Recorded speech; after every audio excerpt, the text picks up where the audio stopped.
Radio 100.9 The Mitt, WLUM, Pinconning Bay City, Saginaw, Midland.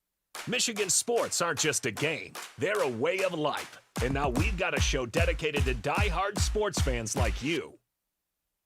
Hosted by a guy who's borderline obsessed with the wins and losses of all your favorite teams. He's crazy. Every weekday morning from 9 to noon, Ben Bosscher brings you the talk that matters.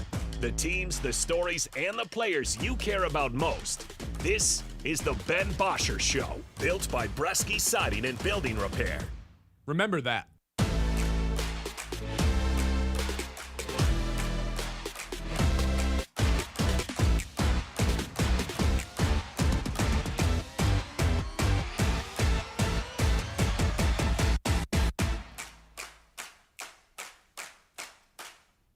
Hello.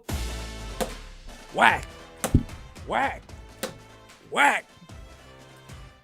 National champions. Congratulations to the Michigan Wolverines. Oh, they did it.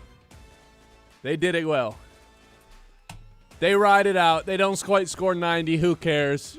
They don't quite cover the spread.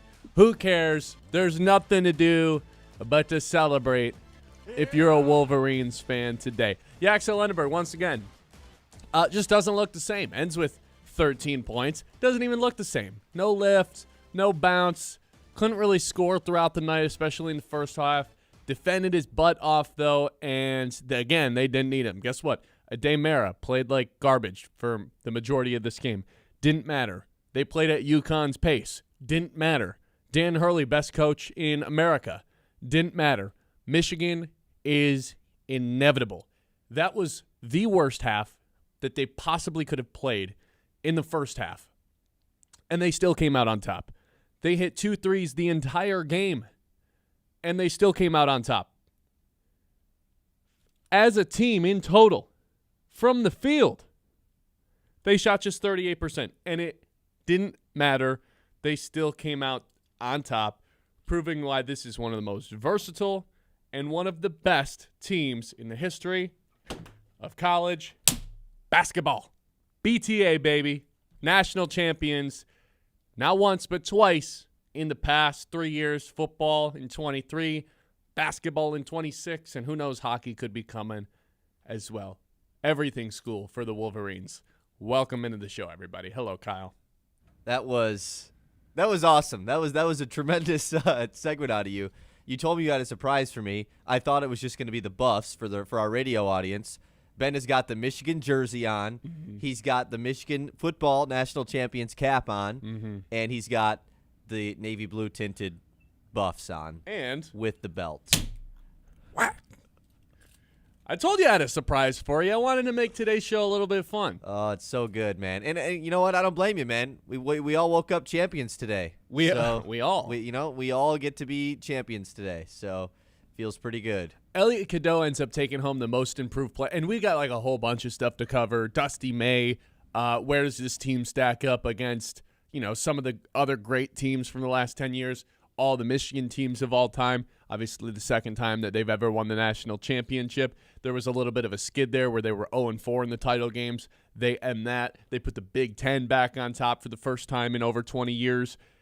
But it should be noted, Elliot Cadeau ends up winning the most outstanding player of the Final Four after he dimed everybody up on Saturday night against Arizona in what was Michigan's best win of the season. It dimed everybody up. It felt like, one of the first baskets that Michigan had in the championship game last night was hilarious because Elliot Cadeau is just – he got to the point this year and in the tournament where he became such a good passer that all he had to do was look in the direction of another one of his teammates and the defense would freak out and just freeze. And it kept generating him wide open layups throughout the course of the game. He was one of two Michigan players to hit a three. They only hit 2 threes the entire course of the game. And once again, he just dimes everybody up. Even though he only had the 2 assists, and Michigan just couldn't score in general, you could feel his impact on the game. In a day like where Ade Mara just is missing a ton of bunnies at the rim, and he's getting mugged, and they're playing much slower than they normally do. And Yaxel's, I kept calling him the whole year, best transition player in all of college basketball. He just didn't have the same lift that he did yesterday. And it was Elliot Cadeau who was like, you know what, guys, I got us. It was him and Merez early on. Merez, they kept feeding him early, and he was scoring early, and then he just went quiet. And Elliot Cadeau said, you know what, I got us, guys. He ends up winning most outstanding player, which is hilarious because he's probably the most criticized player on the entire team throughout the course of the season. When it comes to the basketball stuff, Yaxel, he gets criticized for other reasons. But on the court, there wasn't a player that was more criticized than Elliot Cadeau. So the irony of him walking away with the most outstanding player award for the Final Four, it's got to be a sweet taste in that kid's mouth. I'm happy for the dude. Yeah, he has to be the one that feels the best about this, at least to prove everyone wrong. And you saw it in one of his post-game interviews. He kind of brought that up, like, they counted me out. He went on Instagram Live after the game, talked about all of that. Rightfully so, I think. Yeah, sure. That's like, I don't want to sit here and be like he was always this awesome player. There's a reason he was casted out at UNC. He was ranked a lot lower in the transfer portal than maybe a lot of people realized going into the season. 60, I think. Correct, and he that was probably a lot lower than he should have been ranked. And then obviously coming into this year, we had the discussion about, is this even an upgrade over Trey Donaldson? The guy doesn't shoot threes, and then he started to shoot threes this season. And when the biggest part is when LJ Kaysen went out, we had basically thrown that as, this is, if Michigan doesn't win the national championship, it's because of this. It's because they don't have a guard that you trust outside of Elliot Cadeau. Do you even trust Elliot Cadeau? Clearly, you should have, because this guy was awesome, not just in the tournament, but post-LJ Kaysen injury. Yes. He stepped up his game to another level. He was great in the Big Ten tournament. He was phenomenal all regular tournament long. And, of course, in this Final Four was just a peak of a player. It was unreal. I can't believe how good of a rebounder he is. And they needed all the help on the glass yesterday because, at the end of the day, UConn had 22 offensive rebounds. If I would have told you UConn was going to have 22 offensive rebounds, Michigan was going to shoot 38% from the field and 13% from three, and they were going to limit them to 60 possessions, I would have been like, oh my God, they lost. They fell right into the UConn trap of slowing the game down, limiting the possessions, playing this physical, wrestling, brute brand of basketball.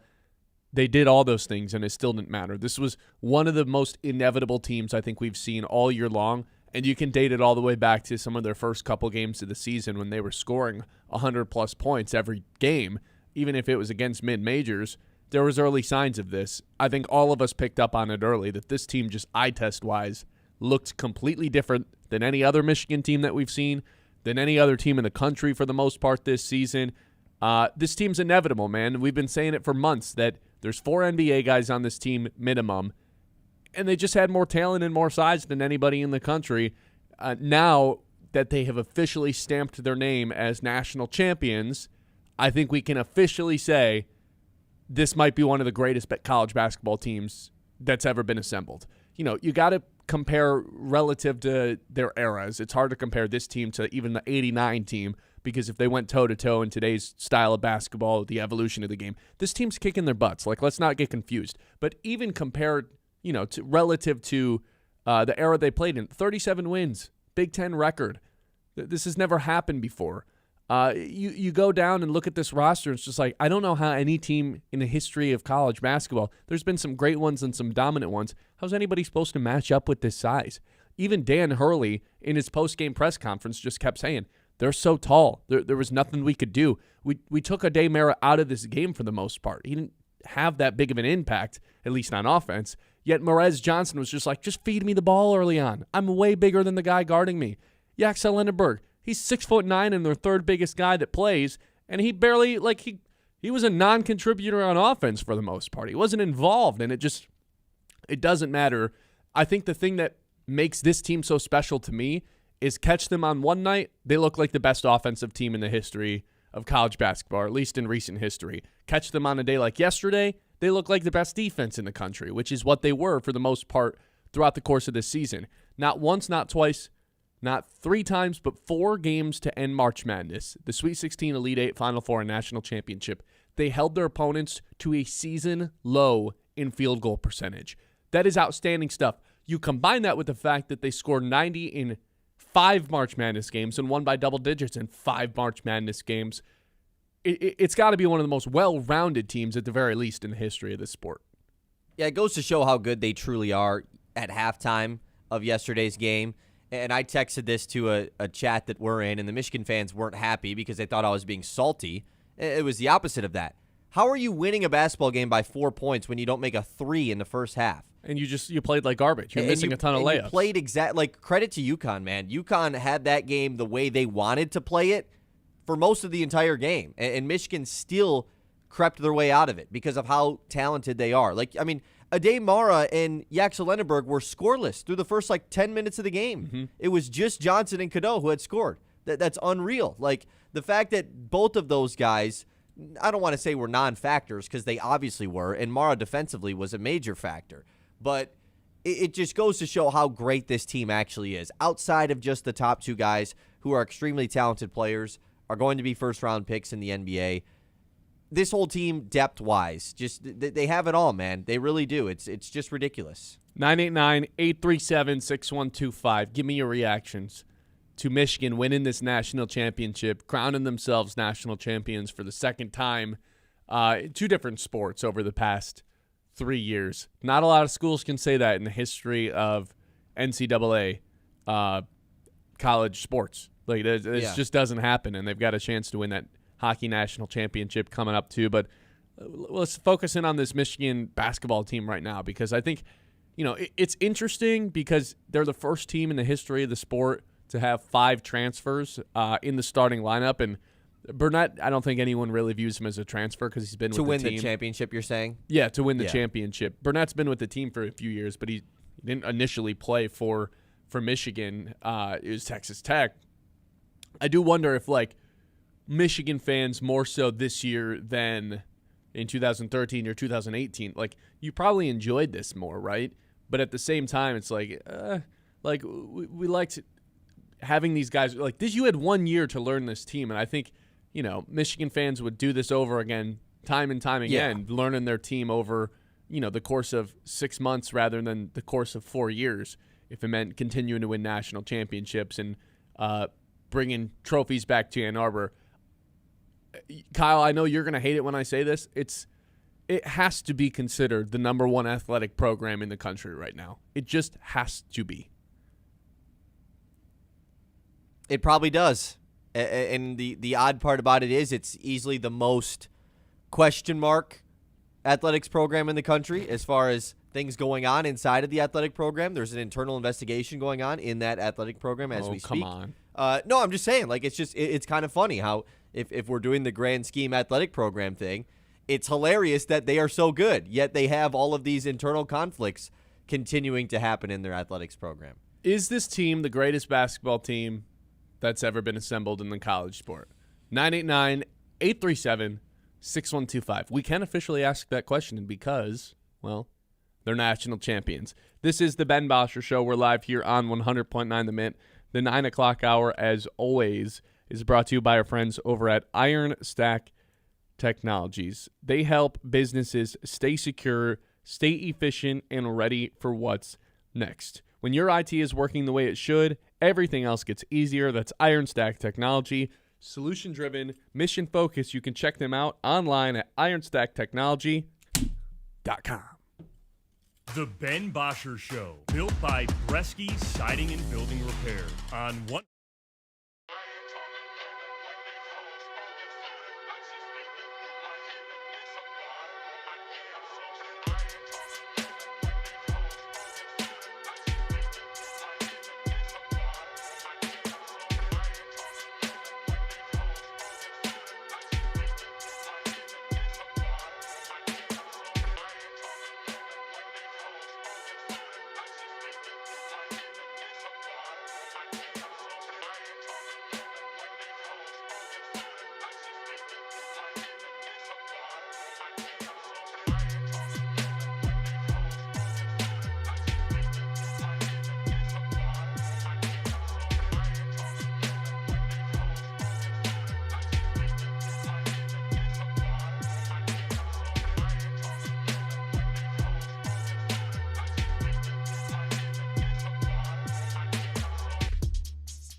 All right, welcome back into the show, everybody.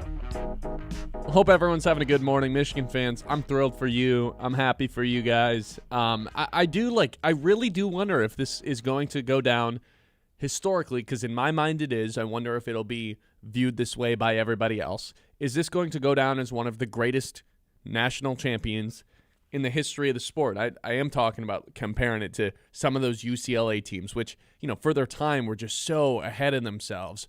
The domination that some of those teams went on. And then you can look at recent history. 24 UConn I always think of, 18 Villanova.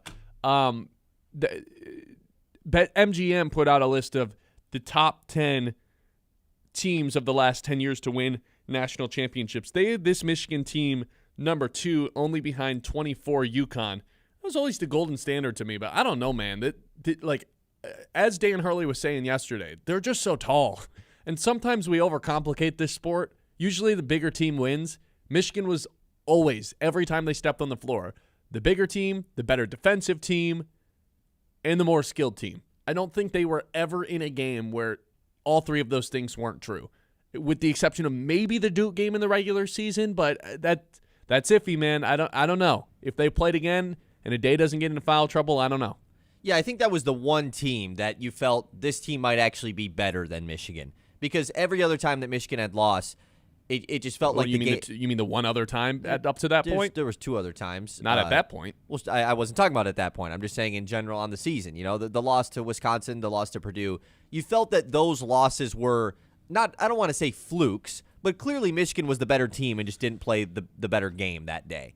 And the Duke game was the one time on the season that you felt like, man, maybe that team actually is better than Michigan. Because even in this game against UConn, it's never been more obvious that a team was better. UConn had that game going the exact way that they wanted. That rim, man, I've never been a guy that's like, oh, that rim has got something wrong with it. That rim had something wrong with it in the first half for Michigan, because it clearly did in the second half for UConn too, man. And you want to know something that was funny? Crazy. You know something too? I thought Michigan got out hustled for the most part in that game. I thought UConn was crashing the glass a lot better. Michigan was getting lazy on their box outs. There was a couple loose balls that hit the ground that UConn got on that Michigan was not diving on the floor for. And I was thinking earlier, I was like, I don't know, like that could be one reason why UConn can hang in this thing. And then by the end of the game, again, it just doesn't matter. It literally did not matter. They're the first team in the history of the NCAA tournament to win by scoring under 70 points, shoot less than 40% from the field, shoot under 15% from 3 with 15 attempts, and get out-rebounded and still come up with a win. First team ever in 51 opportunities. Wow. That's how good their defense is. That to me is why they'll go down historically for me, as in my mind, like the greatest team I ever watched, because, again, like depending on what night you catch them, it's like, how are you supposed to score on this team? And then you watch them on a different night, and it's like, how are you supposed to stop them from scoring? They were the most complete team on both ends of the floor. I mean, they're the best half-court defense in the country, no doubt. Probably the best overall defense we saw all year consistently. Maybe the best transition offensive team we've seen in a while, too. And the ironic part about it is at halftime, they had 2 transition points, and that was the Roddy Gale putback dunk that I couldn't believe wasn't a goaltend. And then when they replayed it was like, oh, that clearly is just not a goaltend.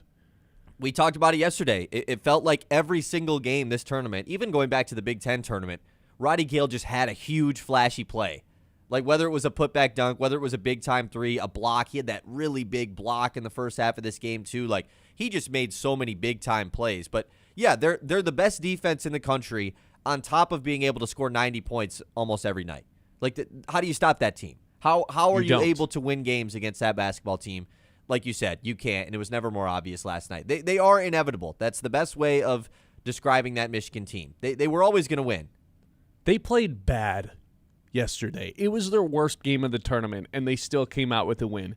That doesn't happen unless you have one of the greatest teams we've ever seen. Not just a good team, not a fluky team that goes on a run. I'm talking one of the greatest teams that we've ever seen. 24 UConn, they were good. I always thought the 23 team was better, right, with Castle and Klingon? I always thought that team was a little bit better. That is the same team. It's the 23-24 UConn Huskies. It was the second year for UConn? Correct. Okay, then that's the golden standard team. Second year UConn, Klingon, Stephon Castle, Caravan obviously still on that team. I just think the size for they've got the size to go at a guy like I'm not trying to just compare these two teams for an entire segment, but again, you pick your college basketball team, whatever you think is the best team, and put them on the court against this Michigan team, and I feel like I just know what happens. This team was inevitable the way that they were assembled. Even when they play terribly, they're still going to win because they have a better half-court defense than you. They run better in transition than you. I mean, hell, man, Yaxel Lendeborg was not good yesterday, and it didn't matter. He was not good in the Final Four against what was... He'll tell you. He did tell us. He was not good in the Final Four game, where Arizona came into the tournament as the number 1 overall seed, and it didn't matter. I have a hard time thinking there's any team that has existed in March Madness that can beat this team straight up. Seriously, man. Like, I don't think it's an overreaction, especially considering, like, again, the UCLA teams, all those Larry Bird team, whatever. The game is a lot different now. You put them on the floor with these guys who can all shoot threes, with the exception of Mara. With this sort of size, you'd be hard-pressed to find any roster that can compete with this one. And you felt that the entirety of the March Madness tournament. I mean, we felt that for most of the season, right? I mean, it was obvious Correct. early that this, I mean, from what they did all the way back in Las Vegas in the Players Era Invitational, dominating those teams, there was a slight stretch where, oh, man, they weren't winning their games by 30 anymore. They were winning by 15. Oh, are we worried about this team? Never should have been. It was obvious that this roster was built pretty perfectly as far as being dominant on both sides of the basketball and just being built to win every basketball game, even when things aren't going your way. And that was exactly what we saw last night. I am surprised that the portal does open up today. I mean, they waste no time with the way that the calendar works way out. better than it was last year. You know, they changed it, whereas last year the portal opened after the Sweet 16 in the middle of the tournament, which was just the most ridiculous thing ever. So at least it's opening up today. And there's the photo of all the Michigan staffers working on their computers trying to get some of these prospects or some of these transfer. Poor They've dudes. been doing that for weeks. Poor guys, man. By the way, shout out to Big Ten. This is now you got your first March Madness champions for the first time since Michigan State did it in 2000, and you've also won 3 straight Big Ten titles. What are SEC fans saying these days? They're hiding. They're under rocks. Those SEC supremacists out there. Well, they're the ones that are going to talk about SEC supremacists. That's good. Well, they're the ones that are saying, well, is Michigan going to get 3 more rings to give to the officials from last night's game? Or that's insane. I thought. Look, I've been seeing that. Michigan shot a lot more free throws than UConn did, but like this is if I'm going to point to one stat as to why Michigan won, they got out rebounded. 22 offensive rebounds for UConn, which is an insane number. They didn't shoot the ball well. You know what they did do well? Got to the rim when they couldn't make their threes and got to the free throw line. They ended up at one point making 20 free throws in a row. They end up going 25 for 28 on the day. That's how they won the game. Yeah, I mean, free throws made the difference. And obviously they took a ton of them, but I think that was part of UConn's game plan, was to make this as physical as possible of a game. I think that was what they wanted to do. So I definitely, this was not a game that you can point to say, oh, it was the officials, this and that. I mean, yeah, if you look at the box score, you might say that. But if you watch this game, it was the way that UConn was playing. It was the style that they wanted to play. So I don't think I think that's a crazy thing to say as well. I almost think that Dusty May he's not getting enough credit for what happened. And I'm seeing I know, look at the turnaround that Dusty May's had with this team. But Elliot Cadeau's getting, everybody deserves credit. Let's get that out of the way. But the one thing I don't think Dusty May is getting enough credit for is having this vision as to what this team could possibly look like. Because if you remember at FAU, he had a really small team. He had 3 guards in his starting lineup. And then he had Vlad Golden as his big man. That's what I was going to say. And they had Golden. But for the most part, outside of that, they were a small team. And he had the vision to be like, you know what? I see a Daymara. He's averaging 13 minutes per game over at UCLA, or 13 points per game over at UCLA. It was 13 minutes, actually. He 13 minutes. I see Merez Johnson, and I see him scoring 7 points per game at Illinois, not really being utilized effectively. Yaxel, everybody wanted Yaxel, so that one's a little different. Oh, I see Trey McKinney and Flint. I'm not letting this guy leave the state. And we'll figure it all out when we get here. Because going into the season, there was real questions about, can Mara and Merez and Yaxel play together? Is one of these guys going to come off the bench? And he figured it out. He wasn't worried about that. Just get all the best players here. I'm going to sell it to them. That is the most impressive part about this team, how selfless they were. Not one single time did I feel like that guy's got his own agenda throughout the course of the season. We've got Cadeau purposely missing shots in the Final Four off the backboard, ruining his stats so that a Daymare can come clean it Didn't up. ruin him enough, man. Guy won the most outstanding player. That's what I'm saying, man. Like, and he said that on the podium when they were accepting the trophy. Not one person cared about their stats this year. Yaxel could have went average 20 points at most other schools in the country. He could have thrown a fit that he wasn't scoring enough. Not once did he do that. As much as there's maturity questions with that guy, incredibly high basketball IQ, very selfless player on the court, always making the right plays. I felt like everybody, the entirety of the season, was doing that. And the person who deserves more credit for all of that than anybody else for instilling that sort of culture at Michigan is Dusty May. Selfless team, that's what wins basketball games over and over and over again. So not only this is why they feel inevitable. Not just because they have the most amount of talent, not just because they have the best defense in the country, not just because you can't stop them from scoring 90.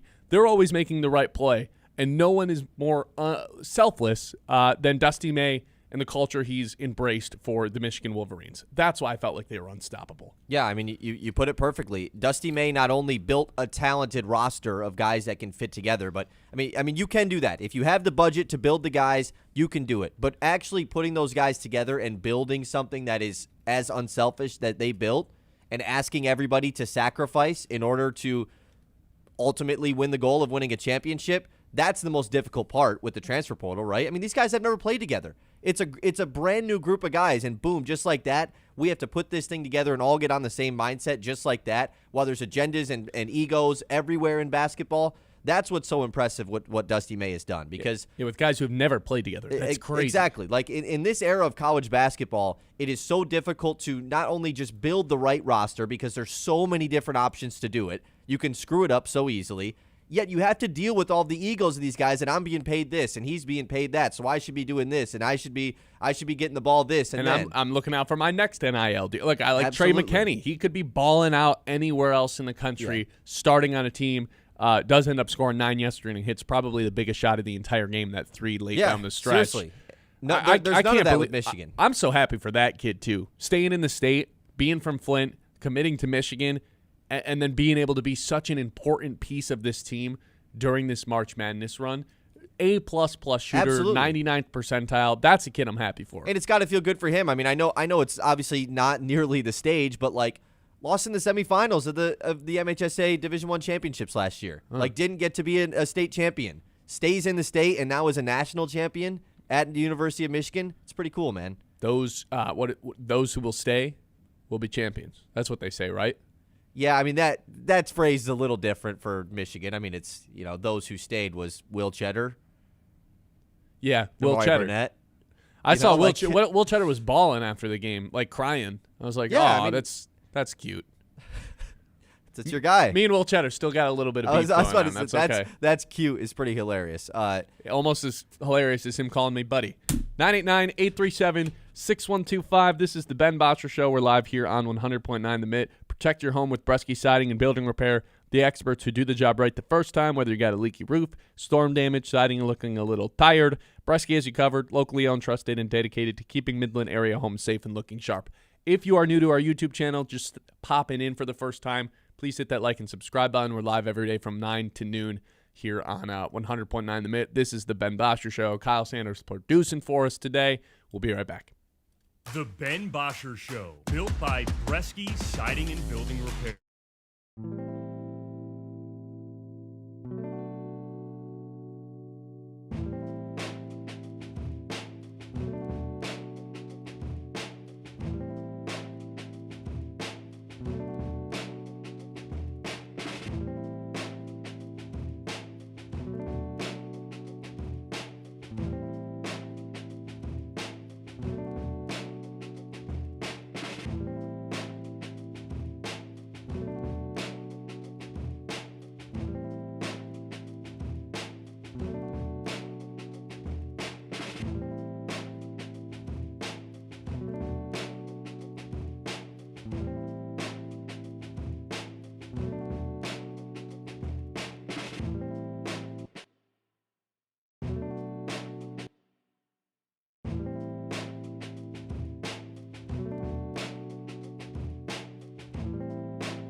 built by Bresky Siding and Building Repair on 100.9 The Mitt.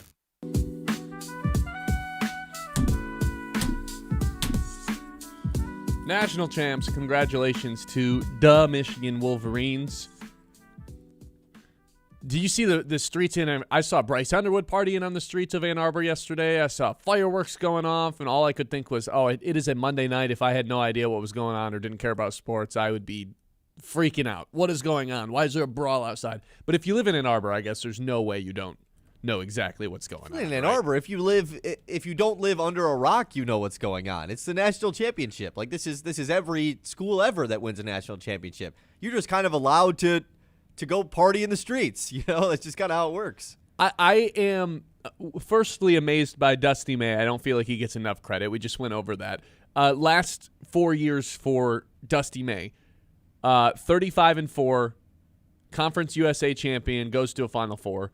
Then he's a 25-9 team, makes it to the tournament, gets bounced in the first round. With Michigan, takes over an 8-win program that ends up going 27-10, 27-10. Big Ten tournament champions make it to the Sweet 16. One of the best turnarounds we've ever seen in college basketball. And then this year, obviously, goes all the way. A Big Ten record, 37 wins in the same season, and ends up winning a national championship. Give him a lifetime contract now, right? Yeah. There's no reason to let rumors speculate or circulate every single offseason. We saw it already when the North Carolina job opened up.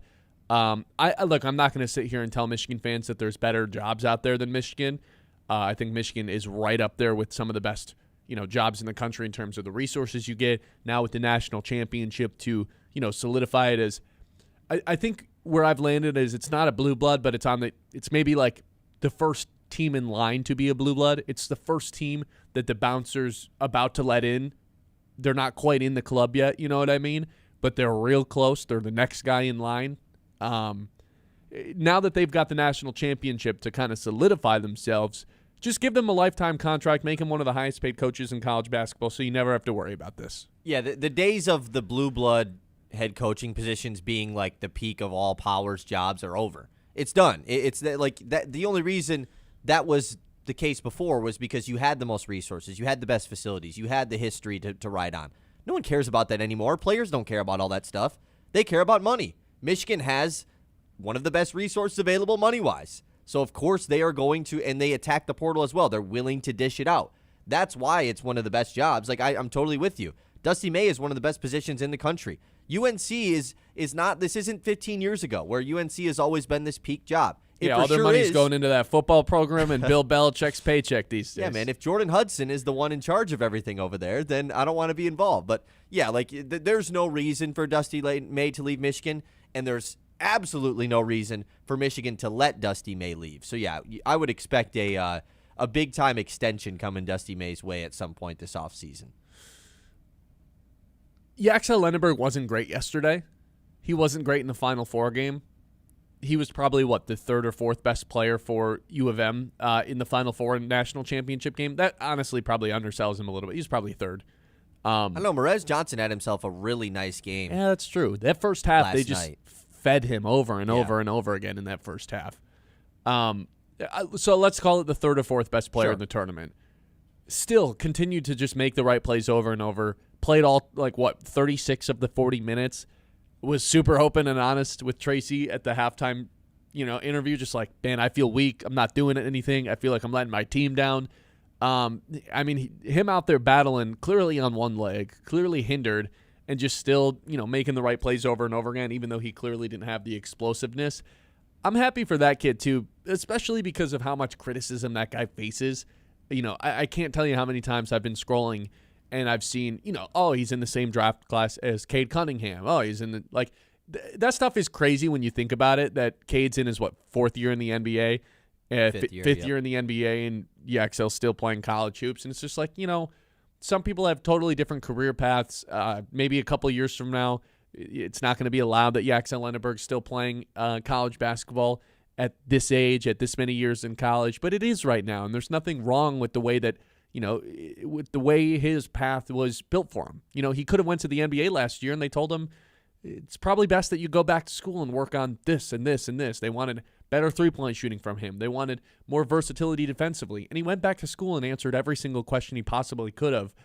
Again, like as crazy as some of the stuff he does off the court is, all those Instagram lives, I thought they were absolutely insane for someone who was an All-American. I'll tell you what, if Yaxel was 19 and doing all this stuff, people would be freaking out. But he's 23, so for some reason out people more don't that he's care. doing it when he's 23. Yeah. Also true.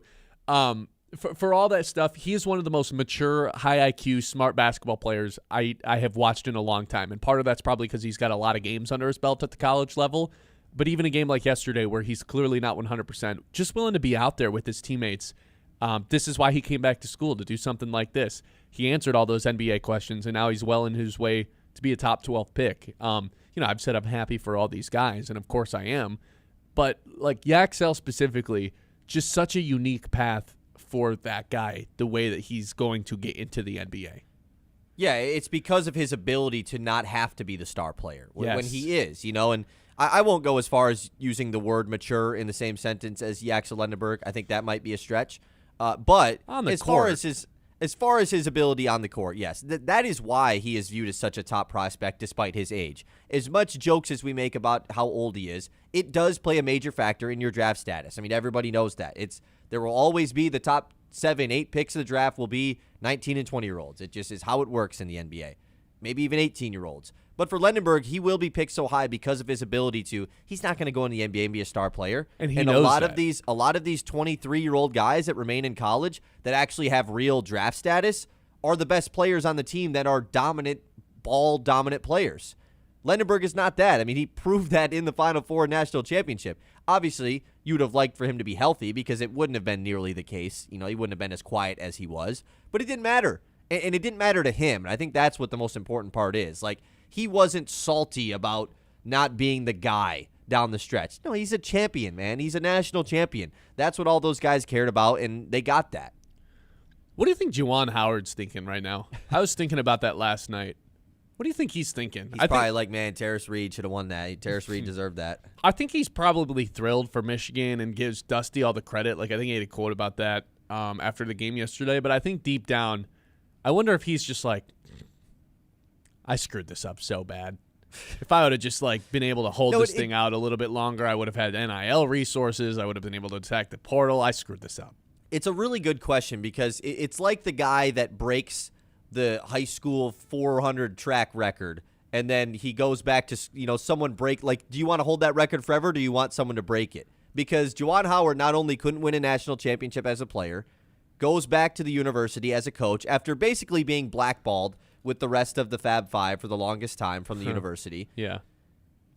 Basically destroys the program, right? John What do you Beilein mean, basically? John What do you mean, Beilein had a basically? really good run of being the head coach at Michigan, going to 2 national championships. When Dusty took over, they went back-to-back years of not making the Exactly. tournament. Like, Juwan Howard just wrecked everything, and now he has to watch Dusty May in 2 years come in at his own school and win the championship. But at the same time, you should be celebrating because your school won a championship. Like, I'm sure the rest of the Fab Five guys are absolutely loving this. Now Juwan Juwan's got to probably waddle is, back to his Brooklyn Nets job. It's like, oh, this where sucks. they're so terrible. Like, he probably is happy, and we're probably digging into him a little bit harder than we should because I'm sure he's very happy for everybody involved there. But it is funny to think about. Like, he has failed now multiple times at that university, and now they're on top. Maybe the other, the person to question more of what do they think is Beilein, because he would have never been fired. He could still Beilein's be got the to coach. be happy. Beilein's got to be happy. Well, I know he's happy, but he could still be the coach for Michigan. It was his choice to leave, and then he got fired within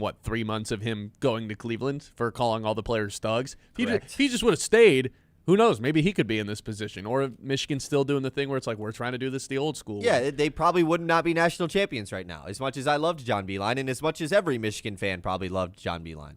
Yeah, 989-837-6125. Big Ten taking over. Michigan national champions. We'll hit the news. We'll have a Tiger segment in the 10 o'clock hour for you, but we'll keep this thing rolling with the Wolverines for the most part throughout the course of today's show. If you're live with us live on YouTube, please go ahead and hit that like and subscribe button. We appreciate it here at the Mitt. All right, quick shout out to our friends over at Eastman Party Store, your one-stop shop for everything you need before this weekend or a day like yesterday.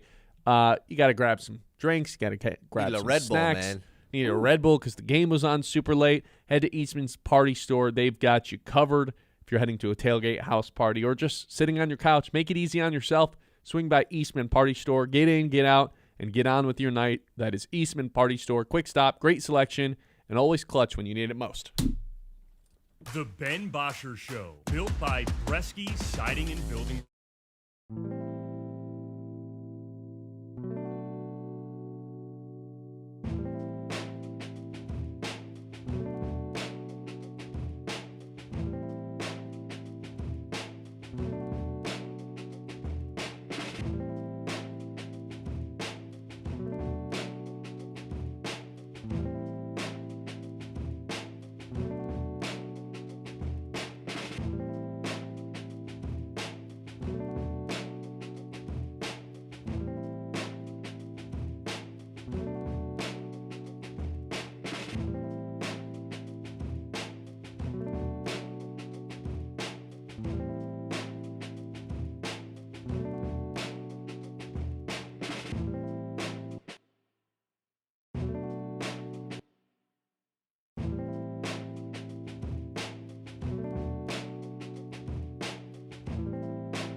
Siding and Building Repair on 100.9 The Mitt. Kyle, I don't know if you know this, but the last time Michigan basketball won the national championship, somebody else won a national championship that year. I guess I shouldn't call it a national championship. Somebody won another trophy that year, though. What? The Detroit Pistons, 1989. Oh, I thought you were talking about the last Big Ten. Yeah, no, I screwed that up. No, yeah, I you didn't did. word No, that yep, very right. For sure you did. That's pretty interesting. Yeah, the last time Michigan won the national championship, Pistons ended up getting it done too. Could this be the year that the Pistons get over the hump and do it as well? That'd be pretty sweet. Could history repeat itself with the double champions here in the state? It could happen, correct. It's plausible. It's plausible for sure. We'll get back to the Michigan stuff. I've got a Dusty May question for people. I've got a Tigers topic for everybody. Let's hit the news just for a couple minutes. The Mitt's Morning Catch. Okay. I guess there's other things going on other than this national championship. So let's get into that right now. First, let's look at the community calendar presented by Bresky Siding and Building Repair. Gotta let the people know that the Loons are hitting the road this week for the first time. Headed to West Michigan, though. They're staying in the state. Whitecaps versus Loons, a fun rivalry that's going to be going on in West Michigan this week. So John will be covering them if you want to listen to them here on the Mitt. Okay, last night you were just talking about the Pistons. They lost big to the Magic, 123-107. Had to have been the least watched Pistons game of the year, right? I mean, they've already clinched the 1 seed. It had Most to of their been. guys weren't playing. The national championship was on. That was mainly where I was going. Yeah, and Tigers were on as well. I didn't watch a lick of the Pistons yesterday. I wonder if Not Duncan gonna lie. Robinson was watching Michigan during the game.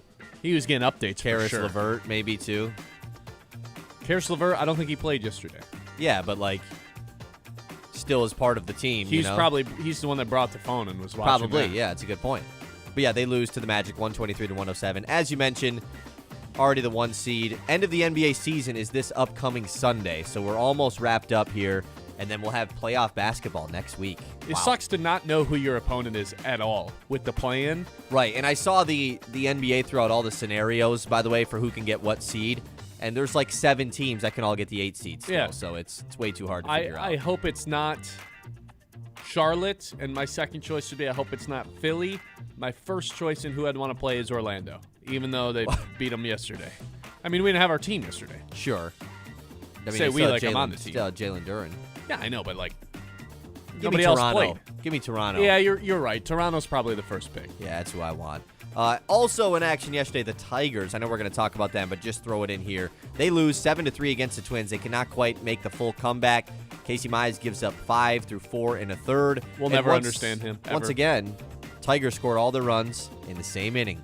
We will never understand Casey Mize. Every time I feel like I figured him out or he gives me any sort of signs that he's figured it out, he has a game like yesterday where it's just like, oh my God, man. Get the national championship on so I don't have to watch this anymore. We'll never get it. I'll never understand Casey Mize. Every time I think he's good, he sucks. Every time I think he sucks, he's awesome. He's one of the more inconsistent guys there is. Good news is we have Tarek Skubal tonight, so you get the national championship followed with the Skubal bump day. He's taking on Taj Bradley. That's at 7:40, Game 2 of Tigers versus Twins. Desperate need of a win. There was also no one at Target Field last night. Why would there was probably 20 people there. It was crazy. See, every time they showed the crowd, I was like, they need to avoid showing the crowd at all costs. I mean, the weather sucks. The Twins are terrible, and it's a Monday in April, early April. And it was cold. Yeah. Yeah. It's not that surprising. No, I just thought it was hilarious. Okay, as mentioned, the transfer portal in college basketball does open today. Pretty crazy. You go right from the national championship to the offseason. The on-campus visits, though, cannot start until Friday. So this is like a dead period, quote-unquote, of recruiting. But you can still, of course, make calls. You can do... So what difference has this You can made do right now Zooms. versus last week? Well, last week you couldn't do any of that because the portal opens today. Couldn't do it, but I mean, we all know this has been going on for weeks, right? Yes, it's very unsanctioned. It's still better than last year's transfer portal when it was happening literally during the tournament. That was just ridiculous. Teams that are still playing are having to ask players if they're going to return next year or not. It's just really weird to think about. So at least it's going down this way. Of course, Michigan is going to face I don't want to say an uphill battle, but it's going to be yet another year of reshaping this roster via the transfer portal. So it's going to be fun to see how they do that again. You know how we're like, well, until Brad Holmes can't pay somebody, we got to just not. We can't even say they're not going to be able to pay anybody until Dusty May proves that he can't field a roster with a ton of portal guys that make sense and is a competitive team. I'm just going to say I think he's going to figure it out. Because that's 2 back-to-back years where they were like, well, this isn't sustainable, and then he won a national championship. I don't think anyone is saying this isn't sustainable yet. They might be saying it now. After the first season, people were saying that. Yeah, but year that. 1 is a little different. You bring a lot of guys from FAU already, like it's that's a true. little different. But I get what you're saying. Yeah, it's I believe Dusty May will build a good team again. I think most people believe that. So, yeah. Last night in the NBA, the Memphis Grizzlies tied the NBA record for threes made in a game with 29 made threes, and they lost to the Cleveland Cavaliers. 29 threes in a game, man. How do you lose that game? 27 more than Michigan had yesterday. It's probably because LeBron was dissing Memphis, Yeah. That is one of the show more out. Hilarious storylines we've had in this NBA all season. Doubled down. Memphis and Milwaukee just hates both of those cities. All right. Hey, at least Detroit didn't make the list. If LeBron hates them, so do I. Last thing I got here, and then we'll close the news. Right after the show yesterday, North Carolina did hire their next head coach, and it's a shocking one. Mike Malone is headed to UNC. The former Denver Nuggets head coach was a part of ESPN. That's going to be it for the news. That was surprising. Okay, 989-837-6125. We'll have some Tigers topics for you in the 10 o'clock hour. I do want to circle back to The Ben Bosscher Show, All right. built by Bresky Siding and Building Repair on 100.9 The Mitt. I'm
Pinconning, Bay City, Saginaw, Midland.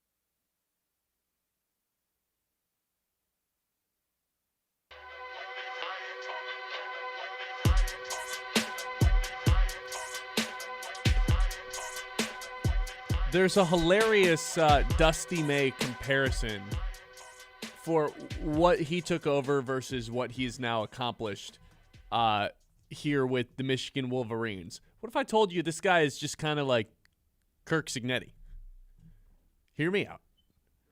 Hear me out. Both take over major programs after bringing mid-major schools to relevancy. Both make the playoffs of some sort in their first year, but everyone kind of sees through it. This seems a little bit fake. That was Indiana in 25. That was Michigan last year. Yeah, this is fun. You know, Wolf and Golden, Area 51, but they're just not big, fast enough defensively to get this done. And then year 2 rolls around, pure dominance from Curt Cignetti, pure dominance from Dusty May. A lot of parallels between these two guys. Funny that they're both happening in the Big Ten. Dusty May being an Indiana guy too. Funny that it's both happening in the Big Ten, and funny that, you know, it's both with a ton of transfers coming in, doing things the new way. I don't think there's a right or wrong way to do things now, morally that is, but it does kind of feel like there's two guys that have completely taken over their own sport across college athletics, embracing the portal rather than pushing it away. Those are two guys that have crowned themselves reigning, defending world champions right now. So it's just because they each have won the last 2 championships, they're the same guy? Well, no, I just laid out. They both came from mid-majors, brought them to relevancy, and then took over a Power 4 school, and in year 2 got it done. After year 1, they didn't get it done, but they brought those programs back to relevancy. Right. That's why. I think the key difference is that Curt Cignetti won a championship at literally the worst program in college football power history at Indiana. And Michigan just clearly is not that. You were crowning them. You were crowning them a blue blood before they'd even won the championship. So it's much different. You're right. It's different. It's way more impressive for what Curt Cignetti did rather than Dusty May. That's not taking anything away from Dusty May. You Michigan fans are going to rage from that. I agree with you, but Dusty May at the end of the day took over a program that hadn't made the tournament in 2 consecutive years. And I'm like, yes, you are right. You are right. Indiana is about as irrelevant as it would have gotten before Curt Cignetti got there.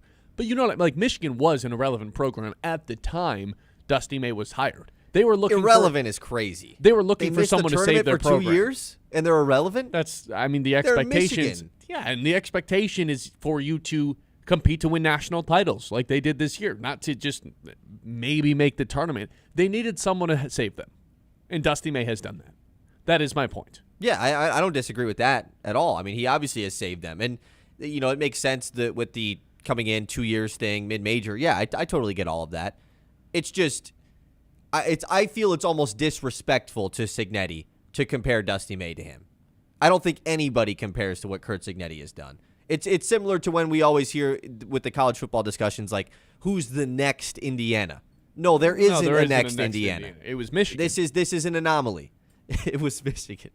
Yeah, I mean, right. Look what they've done here in the 2 years that Dusty May has been here. Trust me, man. I know what they've done. They've done good things. They just won the national championship. He was an 8-win team before Dusty May arrived. And just like that, they won the Big Ten tournament, went to the Sweet 16, and a year later, they're crowning themselves champions of the world.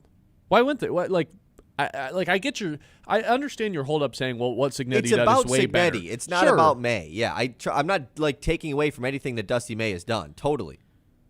I think the most impressive part for me about this Michigan team is the fact that they literally fell right into UConn's trap, and they walked into the trap and took over the trap. Like, that is, as common as that phrase is, that's exactly what they did. They played the UConn style of basketball. They slowed the game down. They didn't allow Michigan to do their 90 points, get up and outrun you, and play the transition game. Michigan couldn't score in transition or in the fast break. They played UConn's brand of basketball, couldn't hit any shots, and they still won the game. That's the most impressive part of yesterday to me. It was their worst win of the tournament, and it was in the national championship. It was the least impressive they looked the entire tournament, and it was the national championship game against what we considered the best coach in college basketball. That's the craziest part to me. Yeah, against the fact that it was against Hurley is what makes it even crazier. Like no team that isn't the best team in the country can play as bad as they did and still win. That just best team in the country. Forget that. One of the best teams ever can't do that, right? Like you got to be one of the all-time historic teams to play as bad as Michigan did and still come out with the win. Sure. What do you mean? What do you mean? Sure. It's just like I just hate how this always has to go to the extremes. You know, like can't we just say that Michigan is the national champions? They're the best end team the show. ever. It's end the show. They're the champs. This and isn't that's the it. damn best team ever, man. This is not. Tell me one that is. That's we like were I'm saying not it after here we were saying it after UConn won. We were saying it after Duke won. And that's the evolution of the game. Teams just get better and better. We were and saying better. after the Thunder won last year, are they the best team in basketball? Was Indiana the most dominant college football team? Like Nobody's saying that against Indiana. We do this every year. So, Kyle, name me a team that you think can beat this Michigan basketball team. the what if 2020 Spartans, man. Okay. No, I'm just kidding. That's just a bit. No, trust me. It's a valid argument as far as you say, like who could beat them in a straight up game. It's also really difficult to have that conversation because it's no different than would the 96 Bulls beat this 2016 Warriors? You know, like that's always what this talk was. It's difficult to say they're playing a game against each other. If Lou Alcindor's playing against Ade Mara, like I can't sit here and be like, yeah, but Mara, like he's really tall. He would beat him. We can't really do that. We can't say that. Here's why I think we just have to accept that this is a new era of college basketball. The 5 starters thing, all 5 guys being transfers at one point or another, 4 of them being first-year players from Michigan, and then Namari Burnett as well. They're the first team to ever do that. Right before a few years ago, that was not a normal thing to have this many transfers on a team. And it almost is like you look back at it, and it's self-restricting.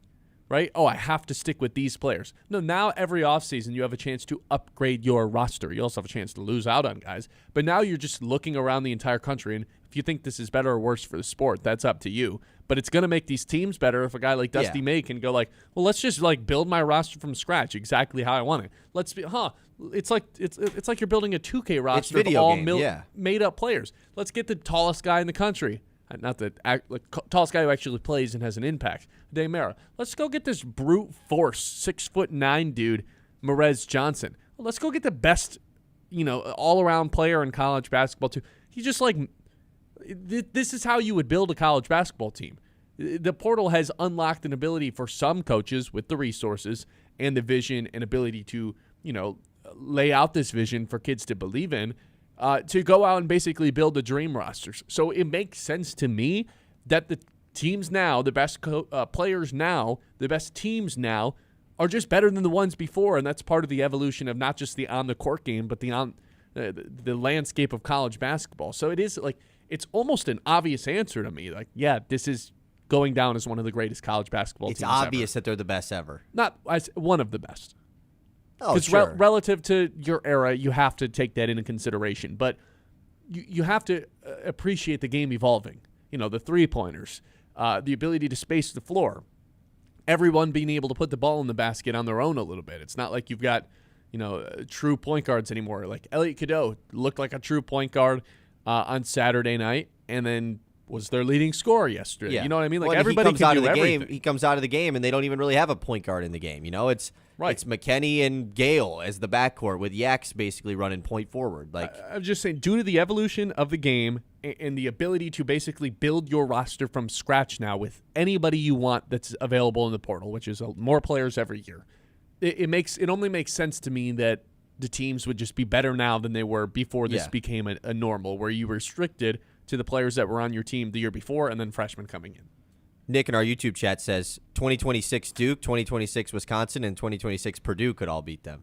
2020. It's a good joke. That is funny. It's a good joke. Look, I am being salty, obviously a little bit, and I saw some YouTube comments we had earlier just about we're saying that I am hating on Michigan. Of course I'm hating on them, man.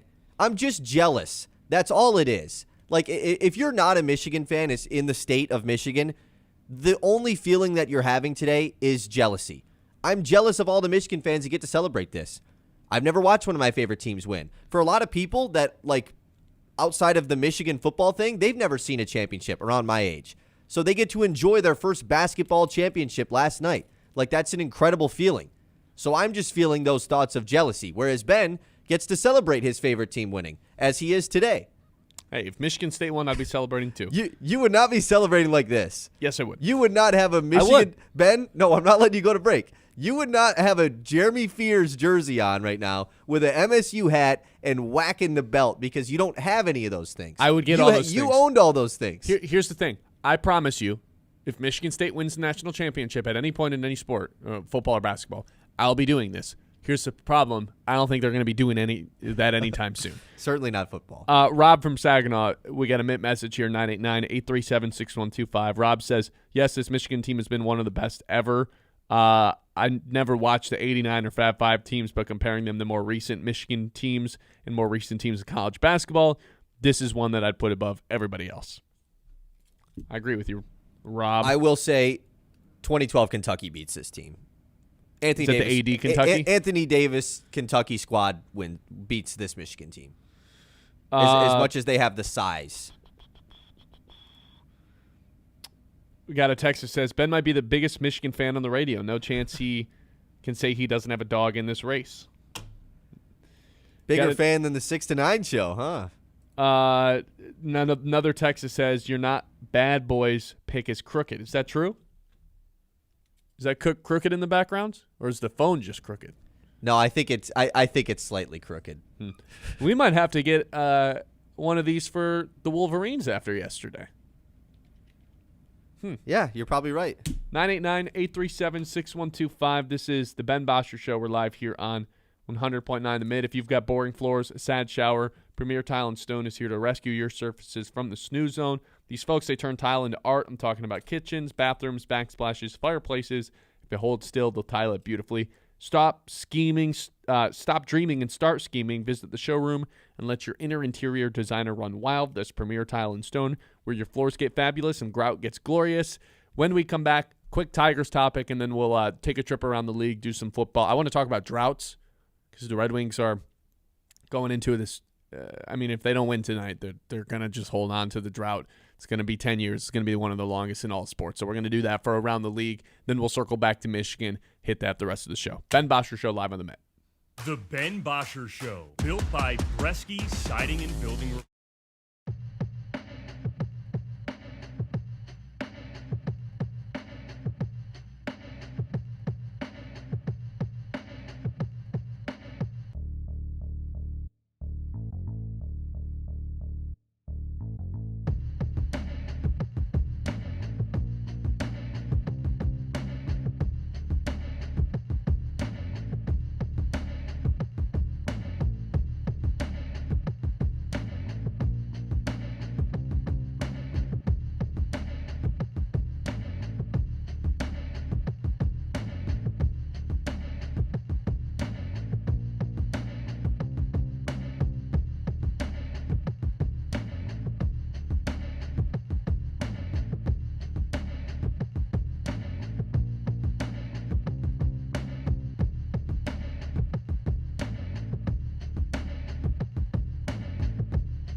by Bresky Siding and Building Repair on 100.9 The Mid.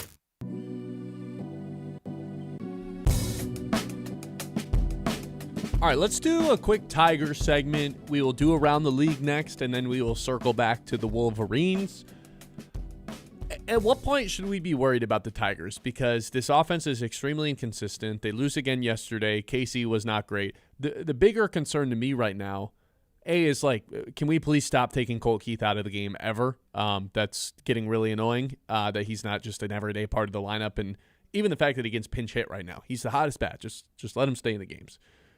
The other thing that's really concerning right now is the middle relievers. You know, we feel semi-comfortable with Vest and Finnegan and Kenley Jansen. The problem is the guys like De Jesus, Drew Anderson, that were supposed to come in and be these middle relievers in the absence of Troy Melton, they've been bad. The ERA for the bullpen doesn't look too awful right now, sitting at 4.13. But anytime those middle relievers come in and have to go extended innings, I feel awful. And that shouldn't be a problem today with Skubal on the mound. You feel like you can get right into your trio of closers. But you don't feel comfortable with Jack going a distance or any sort of distance. Same with Casey Mize. Those guys are concerning to say the least. And also the offense is just very inconsistent right now. So at what point should we be concerned? Because another loss today on another Skubal start, all of a sudden Skubal hasn't have a win yet. Oh, no, that's not true. He only have one win, right? All of a sudden it'd be like, we're in the middle of series number 4, guys. Like, we got to start figuring this out at some point. I would say it's appropriate to be concerned and not to say, like, to basically cancel out any of your concerns right now. No one's panicking. After next Sunday, I think, is when you should. Because you have these 2 series right now, without a break, by the way. 4-game series against a bad Minnesota team and a 3-game home series against a bad Miami team. Like, you should be taking care of business. The Tigers should win the next 3 games against Minnesota. And it's not just about the winning games thing. Like you said, it's how you win the games. It's how you can do that. It's tough with baseball because you could be a really good team. You're going to lose 60 games no matter what. Mm-hmm. Like, it just happens. You lose a lot of games in baseball. You don't win all of them. And so I think if they continue to show those concerns while also being like a middling, you split the series with Minnesota, you only take 1 of 3 against Miami, and all of those concerns still happen. After Sunday's game, that's when I think it's really time to be like, okay, like what's up with this team? If all of those things continue to happen, like, is it that big of an ask to be like, can we please be over 500 by the time we're through Sunday? No, that absolutely should happen. I mean, they should take 4-6 right now. They should take 3 of 4 with Minnesota. They should be above 500 after the Twins series. This Twins team is terrible, awful. And I'll give you the loss last. I mean, the way that it happened, it sucks. But like, Joe Ryan is the only positive thing of this Twins roster. He's one of the best. One of the best. Sure, I guess, when he's playing. He's one of the best pitchers in the league. You faced him last night with Casey Mize, who clearly didn't have it last night. Sure, like, if that's the game you drop, then win the next 3. But you're playing 2 bad teams coming up, and currently playing 1, and then you have Miami. Like, these have to be series where you win both, no matter what. If we want to consider this team like a team that should win the AL Central and is going to be in the playoffs, at some point they're going to have to start getting, hot in the right way. They are the only team in the American League Central with a plus run differential right now, which probably should be noted, even though they're 4-6. Same thing last year, yeah. Yeah, even though they're 4-6. Also true in the AL East. The Yankees are the only team with a positive run differential. Blue Jays sitting at a -20 run differential right now. That's something to note for the future. But yeah, it hasn't been that pleasant of a watch so far this season, other than McGonigal and Keith. Those guys have been pleasant to watch, and I said this earlier, like, I don't know why Colt Keith is being pinch hit ever. Just keep him in the lineup right now. He's scorching hot, and it feels like he's just getting AB stolen from him from guys like Jahmai Jones. Like, why? What are we doing? Yeah, I think every Tigers fan ever agrees with you on this one. I'm totally with you. I mean, he's clearly been the best overall player on the Tigers team so far this season. Nice to see Kerry Carpenter bounce back over the weekend. McGonigal's been awesome too, 100%. But like, Keith has just been rock solid from pitch 1. And so to take him out of the game at any given point, I get that's how things went last year. This is not last year. Clearly, this is different. Clearly, this is a different Colt Keith. Like, that guy needs to be on the field every time. And this isn't like Carpenter, where there's years and years of evidence that this guy can't hit against left-handed pitching. he's hitting against left-handed pitching right now. Why are we pinch hitting him from the game for guys like Jahmai Jones, who, he's on the roster for a reason? Yeah, he does have to serve a purpose. I understand that. Or else Jahmai Jones wouldn't be on the team because he's there to face left-handed pitching, and he's great against left-handed pitching. But yeah, it's the situations where I know Zach McKinstry had a 2 RBI single last night, but it's situations like on the home opener when McKinstry's playing second and Keith is on the bench. I'll say something too about Zach McKinstry. Just that not a good outfielder. Just because he can play outfield doesn't mean he's a good outfielder. I thought yesterday was a perfect example. That ball bounces in front of him, can't make a play on it. You don't really think anything of it. But then if you really start to think about it, it's like I think most of the other outfielders on this team and across the league can get under that ball. He's not a good outfielder. He's not a good defensive player, I don't think. His versatility is what makes him good. Sure. It's very similar to like a Matt Vierling. Which is why he shouldn't be an everyday part of the lineup. Yeah, no, he never should be. I'm with you on that. Which is, like, when I see him in the starting lineup, it's usually like, is Colt Keith not playing? Or is McGonigal not playing? Or I guess sometimes it could be like Javi, but I don't know, man. Yeah, if it's for Javi, that's different. But McGonigal and Keith have to be everyday guys at this point. You already have Gleyber Torres, who is an everyday guy. So, boom, there's your second shortstop and third baseman. And if you want to do the Javi McGonigal thing, which I understand the process behind it, if you feel McGonigal is a stronger third baseman than Keith, sure, I'm with you. Then DH him. Keith needs to be the DH. Yeah. Yeah. I'm with you there. All right, then we're aligned on the Tigers right now. We need to pick up some wins. They need to be a little bit more consistent on offense. The middle relievers is maybe the biggest. Totally. I don't know if there's a fix to this until Troy Melton is healthy. Because is there one you trust right now? Not right now, really. no. And that was coming into the season. One of the more sneaky strong suits I thought that the Tigers had. Well, because sneaky strong suits in terms of hey, the writers are telling you that these guys are awesome. They had 3 or 4 guys that you feel could be starters in weaker rotations across baseball.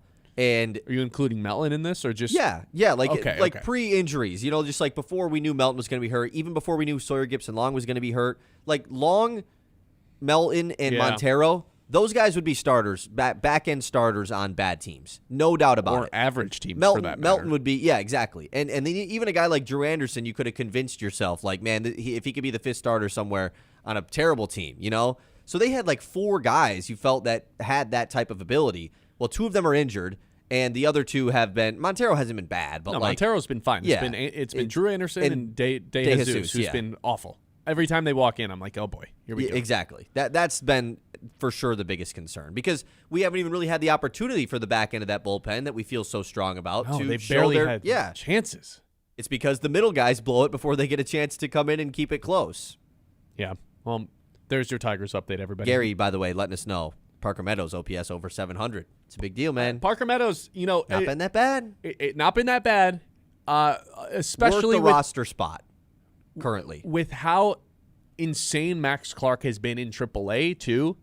Really good for Parker Meadows that he's playing his way to where it's not like he should have his job taken away. Correct. The fact that he's not a black hole in the lineup is a win for him because I'm telling you guys, more than we all realize, Max Clark's knocking on the door.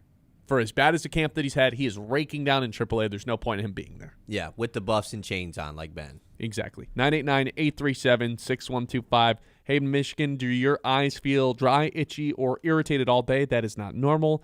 And Mid-Modern Eye Care and Dry Eye Clinic specializes in dry eye treatment that actually works. If your eyes burn, water, or feel tired from screens, they can help you get real, lasting relief. Stop dealing with discomfort and start seeing clearer again. See better, feel better with Mid-Modern Eye Care and Dry Eye Clinic next to Kroger in Midland. The Ben Bosscher Show, built by Bresky Siding and Building.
Siding and Building Repair on 100.9 The Mid.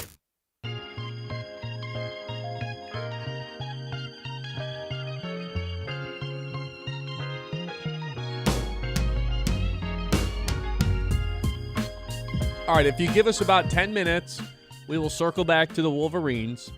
We do have to take a quick trip around the leagues. It's time to zoom out and go around the league.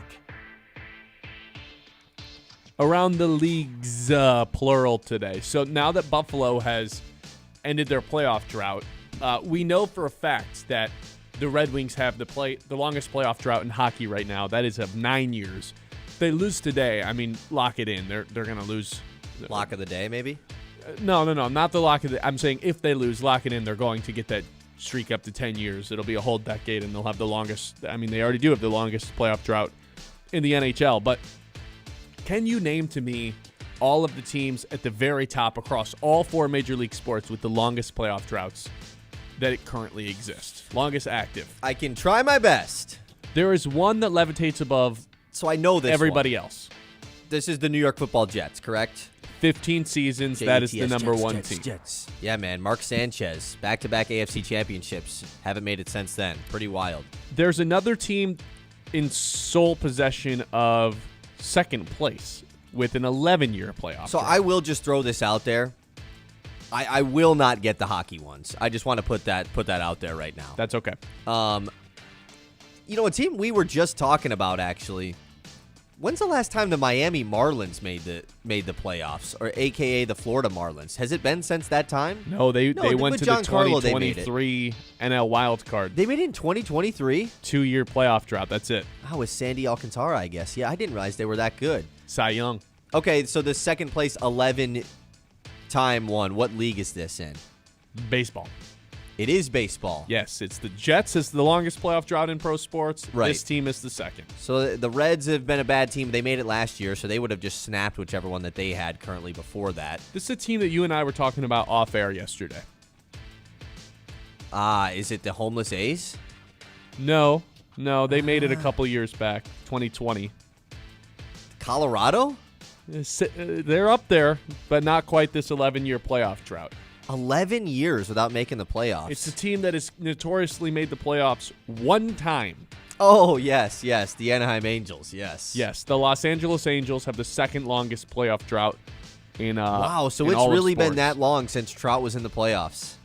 Mm-hmm. It's ridiculous, man. Now One of the there's best players of our generation. There's 2 active teams, one in the NHL and one in the NBA, that are in sole possession of third place for the longest drought. Okay, the NBA one, I am going to pull up the team just to give me thought, but I really should be able to get this without getting Well, you one know the wrong. hockey one here too. Oh, is it the Sabres technically? No, they've clinched. Oh, okay, so the this Red is Wings. 9 years. Yeah, the Red Wings. Okay. So 9 years as well for an NBA team. Correct. It's not the Kings because they just made it. It's not the Jazz. It is going to be the Washington Wizards, though. No, they made it with Bradley Beal and Russell Westbrook as the 8th seed the one year. That wasn't my guess? Correct. Wasn't my guess. There's a Don't team worry. that it's been since 2016. Don't worry. It wasn't my guess. Don't worry. It's not the Brooklyn Nets. They made it the one year with Mikal Bridges and all of them. 2016? Also made it with Durant. It is the Charlotte Hornets. Yes, 9 years for the Charlotte Made the play-in Hornets. tournament, but that doesn't count as making the playoffs. 9 years for the Red Wings as well. Okay, now down to 8. There is... Actually, we totally lied, man. I totally lied. All those other teams, that was 9. There is one team with a 10-year playoff drought across all 4 sports. What sport? Baseball. Oh, another baseball team. And it's not one of the teams that I already said? No. Okay. 10-year playoff drought for a baseball team. Yeah. Not the White Sox. Team 'cause that's they been in made the it- news they a made it lot. a couple years ago. Team that stays in the news a lot, though. Stays in the news a lot. Okay. Yeah, they're a relevant team. Very relevant.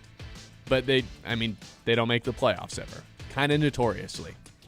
Would it be the Pittsburgh Pirates? Correct. 10 years since they've made the playoffs. So you're saying they stay in the news because they have Paul Skeens? And Cruz gets in a lot of highlights. They just brought up Livy Connor Dunn. Griffin. Yeah, Yeah. Livy Dunn.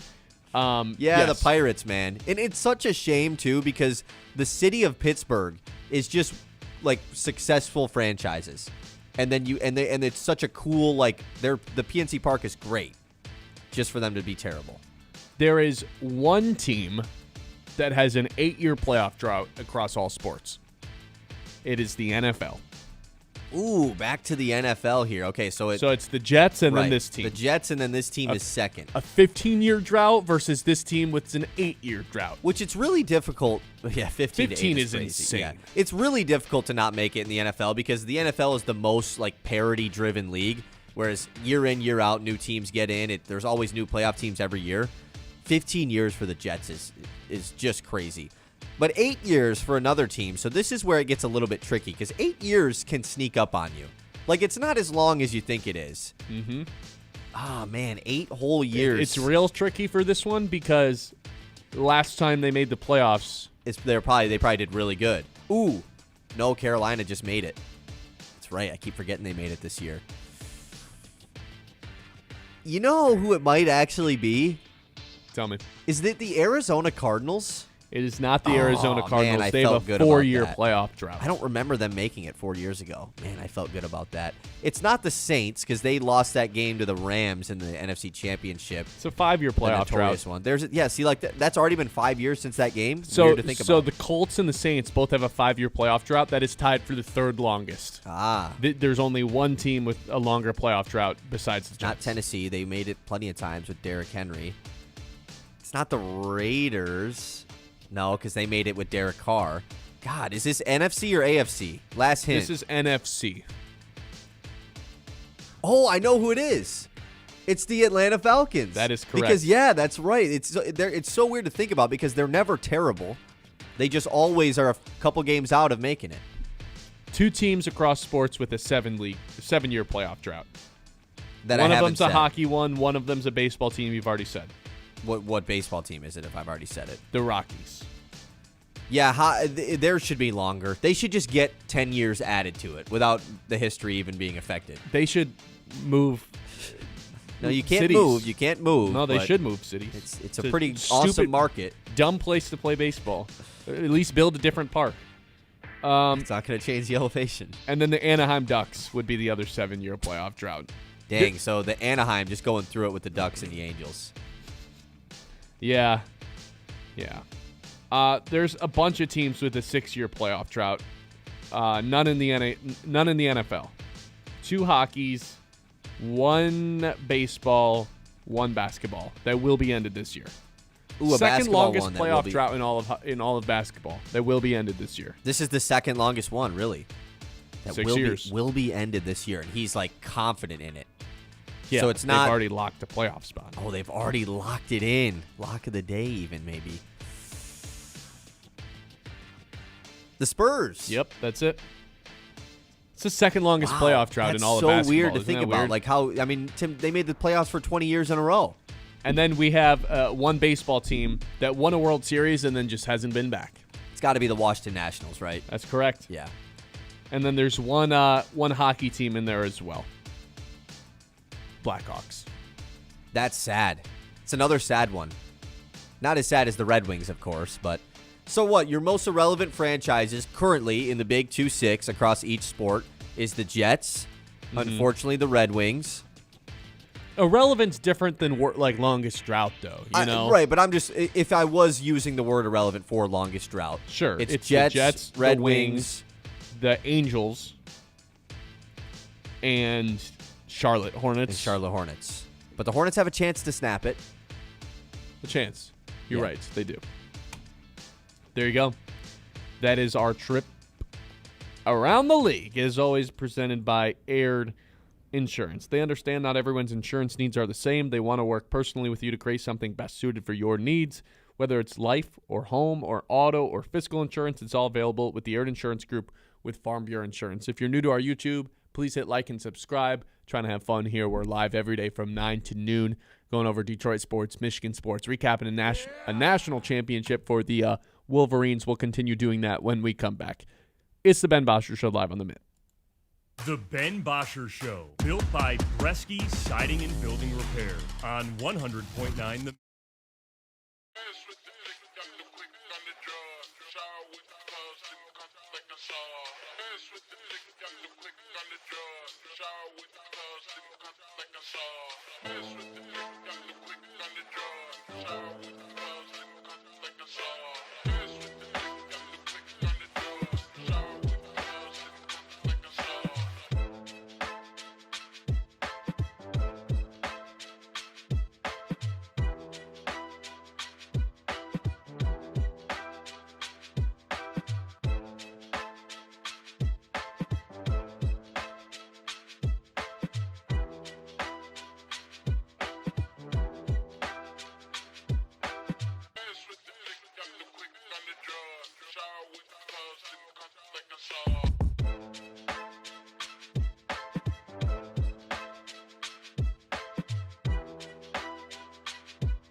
by Bresky Siding and Building Repair on 100.9 The Mid. Got a text from our guy Dante that says, "Happy Championship Tuesday, my guys. Here's a tidbit for you. Each Michigan basketball championship featured a blue chip player from Flint, Glenn Rice in 89, and my cousin, Trey McKinney, who is the grandson of a former Flint mayor, Woodrow Stanley, also cousins with him. Hope y'all having a good day. Go Blue." Well, thank you for that text, Hell Dante. yeah. That was very nice. That's cool. The Flintstones, represent. It's always cool when people from the state of Michigan are champions, like no matter who it is. So And we got Trey McKinney's cousin texting in, I guess. yeah, I guess I didn't even. That's I what it kind sounds of like. just skimmed right over that. Yeah. Hell yeah! Ask him to come on the show, my boy. Oh, that's actually a good idea. Dante, if you're still listening. Yeah, if you really can prove that he's your cousin. Yeah, just hit him up and be like, "Yo, I got this radio show. They're these local guys. these they guys do a are good awesome. job. I think they would love to have you on." They both love Michigan. Yeah, that'd be sick. Let us know, Dante. Big Ten, by the way. I don't know where the SEC supremacists are right now. They're not out. They're like hiding. They're not leaving their house today. They took a sick day from work. There's not a lot of them up here. They exist, though. Most of them hop on TV on days like today, or are supposed to. They're nowhere to be found. Big Ten reigning champs in basketball, both men's and women's, with UCLA and Michigan winning things. Do we claim UCLA yet? I think we do at this point. Yeah, I mean right? they won the title as a Big Ten member. Yeah, I think we're past that. Last 3 football championships also are coming from the Big Ten. So I don't know that little saying that they do down south that it just means more. Well, it clearly doesn't mean enough because they're lacking. They're really lacking right now. And they had 0 teams in the Final Four as well. And I've never. Ooh, I don't know and what they it haven't is. even played a national championship in football in a couple of years. Wait, the Big Ten had 2 teams in the Final Four. I've never been big on the whole I'm rooting for my conference thing, but I'm always rooting against the other conferences. Does that make sense? No. I do think it's kind of weird when the teams are like, I'm rooting for the team in the Big Ten because it's good for the conference. No, the teams in your conference are your rivals. You're rooting for them. I've always thought that's kind of odd, but I also do despise the SEC. So, it's a weird shift. I've never been a conference guy. I like the Big Ten. Until the SEC crowd just became insufferable. I think that's fair. I think it's more so just a Big Ten SEC thing. Well, it's none of the other conferences compete. It's always been, but now it has been truly elevated to a real Big Ten versus SEC in everything. Well, the reason that even exists, it's because the SEC for so long just no, we're the best, it just means more. And then now that they are just not that, it's fun to just kind of throw it back into their face. That, hey, the tough-nosed, hard-mouth basketball, that ends up being what came out on top this year. And, the SEC won it the year prior, but they don't play defense down in that conference. This is a gritty conference, man, and you saw that come to fruition here in the tournament with this Michigan team that was just bigger and stronger and basically brought the brute force to everybody that they played, including the Big 12 and SEC teams they ran Yeah, I mean, into. even all 4 teams that were in the Final Four, they all fit a same physicality. I don't want to say they were all major defenses because Illinois was the best offense in the country, but they had the physicality. They had the size. Same thing with UConn. Same with Arizona. That is, you got to have that. And SEC plays a different type of style, and it's just cool that the Big Ten is back on top. It just sucks, though, that I can't use the thing anymore of no other Big Ten team has won a championship since Tom Izzo, because everyone always says Tom Izzo will never win another one. And obviously I'm starting to believe that more and more every day. Yeah, because now I can't believe the bit of You know what's going to happen this week? Tom Izzo's going to hit the portal and then go get some ninth man to go get a ton of rebounds like Zapala. Remember that guy? Zapala. And it's going to be what do you mean I don't attack the portal? We got Zapala 2.0 on our roster. He's here to hustle and get rebounds. It's dude, just go get the best player in the portal and figure out the rest later. I don't how is this even a conversation? Look what Michigan just did. Yeah, that's what Dusty May's going to do. Yeah, they're going to go get all the best players in the portal John and figure Blackwell it out. will be a Michigan Wolverine. Just lock it in. Yeah, it's what's the fit with McKinney? I don't know. Figure it out later. Literally just figure it out later. The guy's the number 2 ranked player in the portal.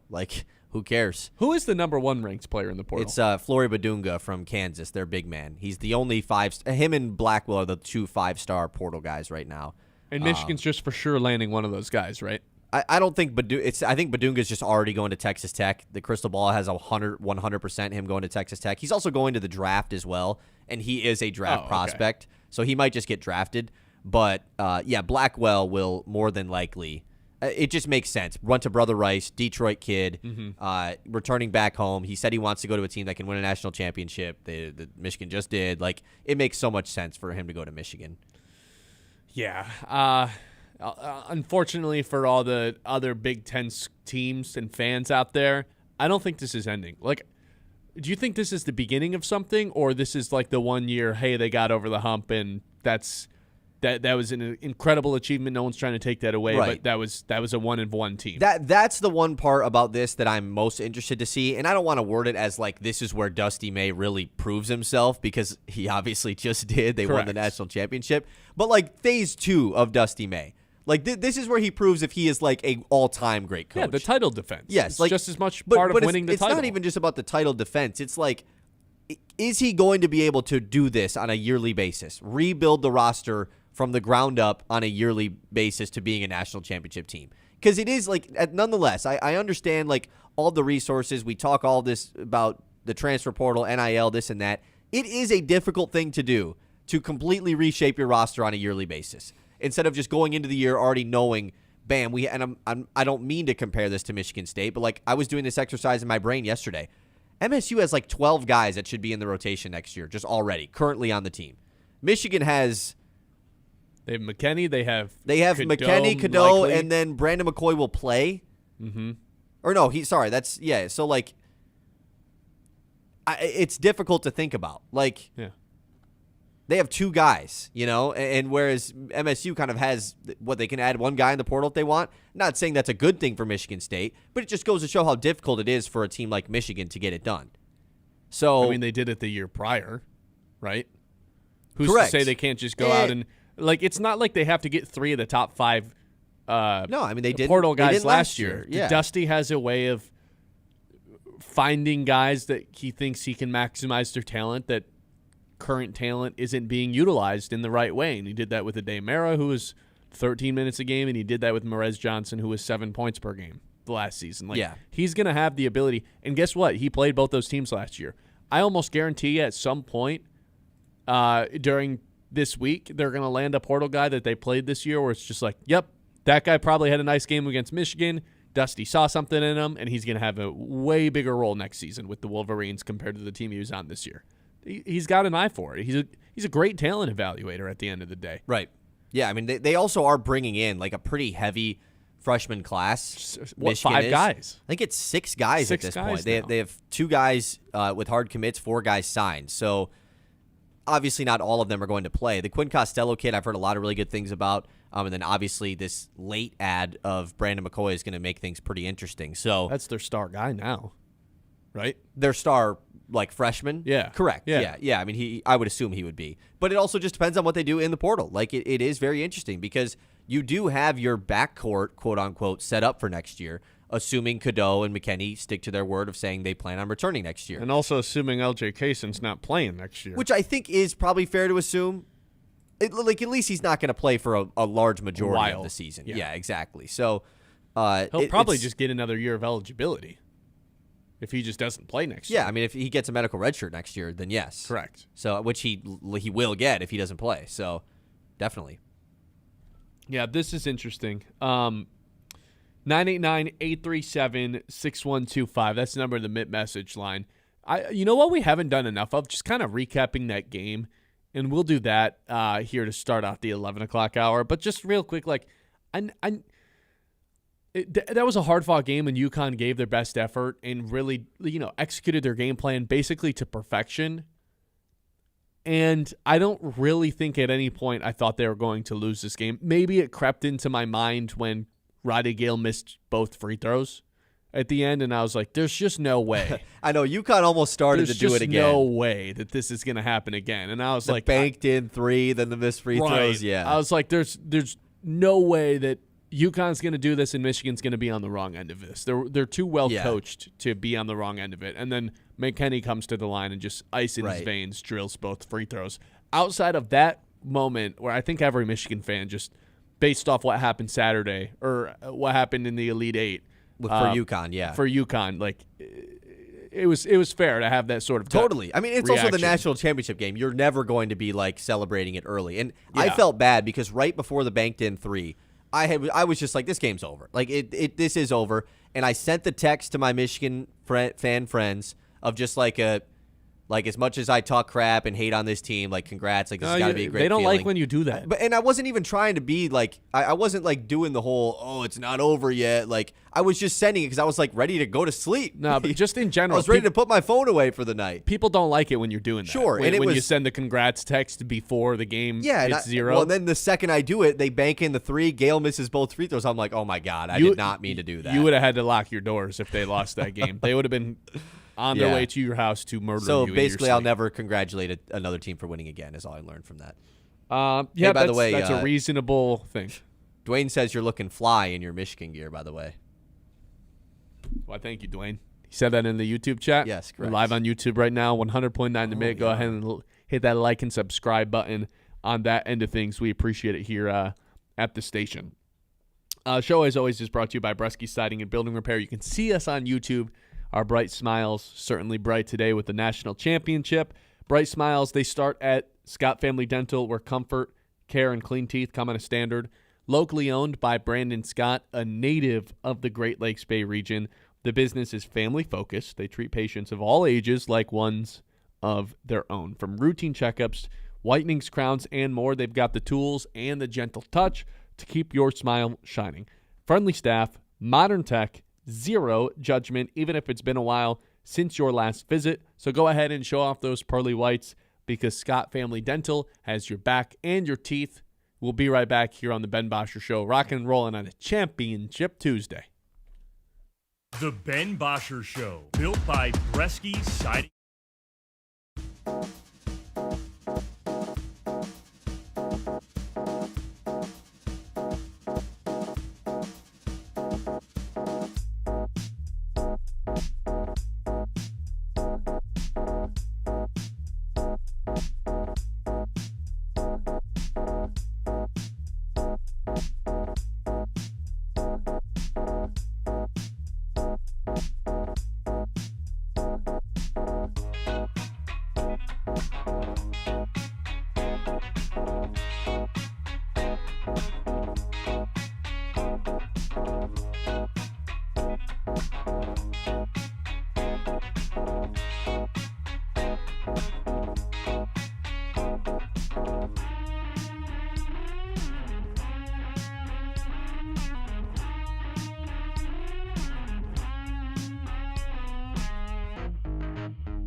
The Mitt, WLUN, Pinconning Bay City, Saginaw, Midland.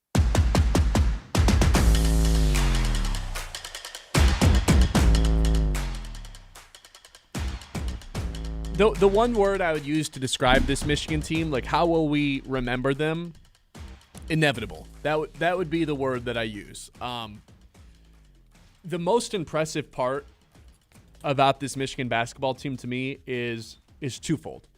The buy-in from everybody, the selflessness that a guy like Trey McKinney has, where he could have gone elsewhere or been mad that he's only getting X amount of minutes or coming off the bench where he should be starting on most teams in the country. A guy like Yaxel, who's should be a 20 points per game guy, but it's 14 points per game, always making the right play, never hear him complaining, high IQ basketball player, just puts himself aside to help the greater good of the team. Everybody, the entire team had that mentality the entire time. So that's impressive part number one.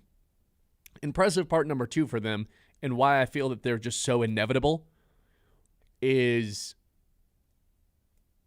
catch them on whatever day, they either look like the best offense to ever exist or the best defense to ever exist.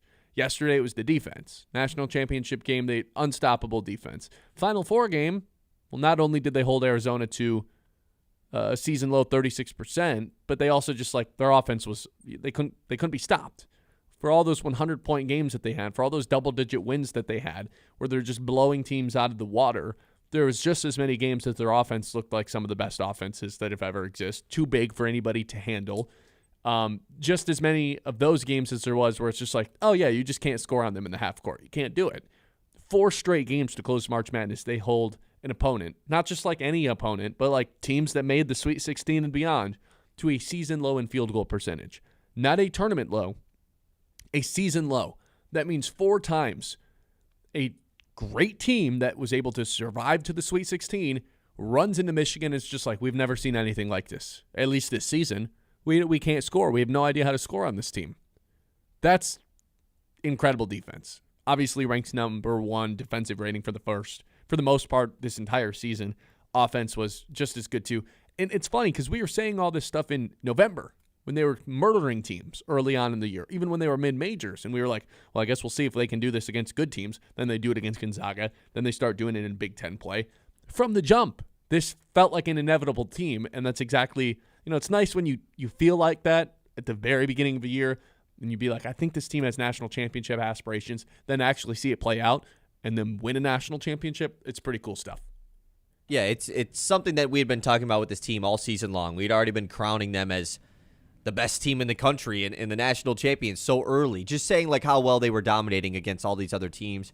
They were ranked at the top of KenPom basically the entire season. There was a short shift in there where Duke had taken over, but they were above Arizona on KenPom basically the entire year. Is this better than going on like a crazy run where it's unexpected and you just like, oh my God, I can't even believe this. We won the national championship. Because I never, like they said that on the podium, oh, I can't believe that this is real. Like, how can you not? You guys have been murdering teams all season long. How can you as a fan be like, oh, I can't believe this is real? They've been killing teams all year. They're the favorites to win it. Of course this feels real. It felt like what they were going to do. What's a better championship, the inevitable one or the one where you go on a nice long run where you shock all your fans? For who? Like better for the fans, better for the players, better for fans, basketball? For the fan experience. I mean, the feeling of going on an improbable run all the way to the national championship game and winning it, like that's unheard of. So that feeling would be ridiculous. But also, the feeling that you have as a Michigan fan all season long is that you've been the best the whole year. Mm-hmm. That's a great feeling. You didn't have many times throughout the entire season where, like, you had watched the regular season waiting to get to March Madness. Like, yeah. I can't wait to finally get to March so that we can win the whole thing. So we can go prove we're the best team as we've been all year. Exactly. I think that actually might be more fun. The inevitable part of it where you're just like, oh, man, we're BTA the entire season. Not the, well, we don't know, and then we figure it out in March and go on a run. Like, yeah, I mean, this is more fun, It takes man. a lot of the stress out of it, man. I mean, the worst part about having a favorite team is the stress. 75% of it is being stressed out. There's no stress this year. No, I mean, really none. Maybe a little bit down the stretch of that game when Roddy Gale was missing free throws. I would say at halftime, I'm sure Michigan fans deep down were like, this is not going well. But I thought of it as, that went horribly. It was the worst half they played the entire tournament, and they're winning by 4. They're going to hit a 3 eventually, right? And they hit 2 threes. They only went only hit 2 threes the entire night. They got out-rebounded. They only shot from the field as a team 38%, and none of it mattered. Inevitable. That's the definition of inevitable. Put all these things against them. Get out-rebounded, score less than 70 points, shoot less than 50%, less than 40%. Still find a way to win. That's inevitability. If I could describe this team in one word, what their legacy is going to be, I think that's the word I would probably choose. Is there a different one? No. I mean, we said that yesterday they were inevitable. Like, it was the conversation of, could this be the biggest disappointment ever if Michigan loses? Well, you don't even have to think about that because they're not gonna. Yeah. Like, there wasn't even a thought of, like, it's easy to say it now, but go back and listen to yesterday's show. We did not even consider UConn winning. It was whether or not Michigan would cover or not. And they didn't, by the way. No. So 0-9 for the Big Ten, by the way, against the spread since 2000 in the national championship games. Also means crazy. Dan Hurley's 12-0 against the spread in Sweet 16 and beyond games. That's insane. Yeah, wait, this is the simple answer to the question if they are the best basketball team ever. No, because good teams win, but great teams cover. I mean, they covered 5 of their 6 March Madness games, didn't they? Yeah, I think so. Yeah, there's an inevitability factor with this team. I would stack them up against basically any team that's ever existed on a college basketball court. And, you got to consider, like, teams, how good they are for their era versus how good they are overall. Because if we're just talking overall, no doubt about it in my mind, they're one of, if not the best team that's ever been assembled. Because, A, the game has evolved. The three-point shooting, the ability for everybody to score, everybody to put the ball on the floor. There's a positionless aspect to it. The game has evolved in every way. But even beyond that, like, think about college basketball evolving. Before this year, before the last couple, it was, well, the transfer portal was used to fill the gaps. Now it can be used to build the team, as we saw with Dusty May. Oh, how can I, build the greatest basketball team ever? Well, let's start with a 7'4" guy down low. Let's start with the best all-around player in college basketball. Let's get some, a dude who's going to be able to shoot the ball, play at a high level, drive to the rim, fastest guy in transition, bigger than everybody. Yeah, let's just go add that guy, and we'll name him Yaxel Lendeborg. And then we'll add a 6'9" brute force to be reckoned with down low too. We'll add an A+ shooter from the recruiting cycle. That to me is why it's this team's going to be better. They have all the resources to just build whatever team they want to, and that's what they did, rather than being constricted to who was on your roster last year and recruiting and relying on freshmen to make that big impact. To me, it's this is one of the greatest teams of all time. I can't argue. I mean, I still think that it's difficult to compare teams across eras as far as, if they played each other. They're certainly not the most dominant team that we've seen in college basketball history, just from they lost some games along the way. The tournament they were really dominant in, so, I mean, that's where it matters most, of course. We've seen that dominance in pretty recent years as well. Like we've talked about it with the UConn team. There has been a level of dominance in modern basketball history. But if you did put them all in a tournament, that's the fun exercise. You put the 64 best teams in college basketball history in a real tournament, who's coming out on top? Michigan would be one of the they'd get in the Elite Eight, that's for sure. I think they'd be a top 2 seed too. I have a hard time thinking of more teams that would there's no way there's 7 teams you can name that would be a better seed than them, right? As far as what they did in their single season or what team is better, I think there is a true difference. What they did in their single season? I mean, what they did in their single season, let's take those teams that went undefeated in the 60s and 70s, Oh, I see what you mean. Okay, then just straight up. Straight up then.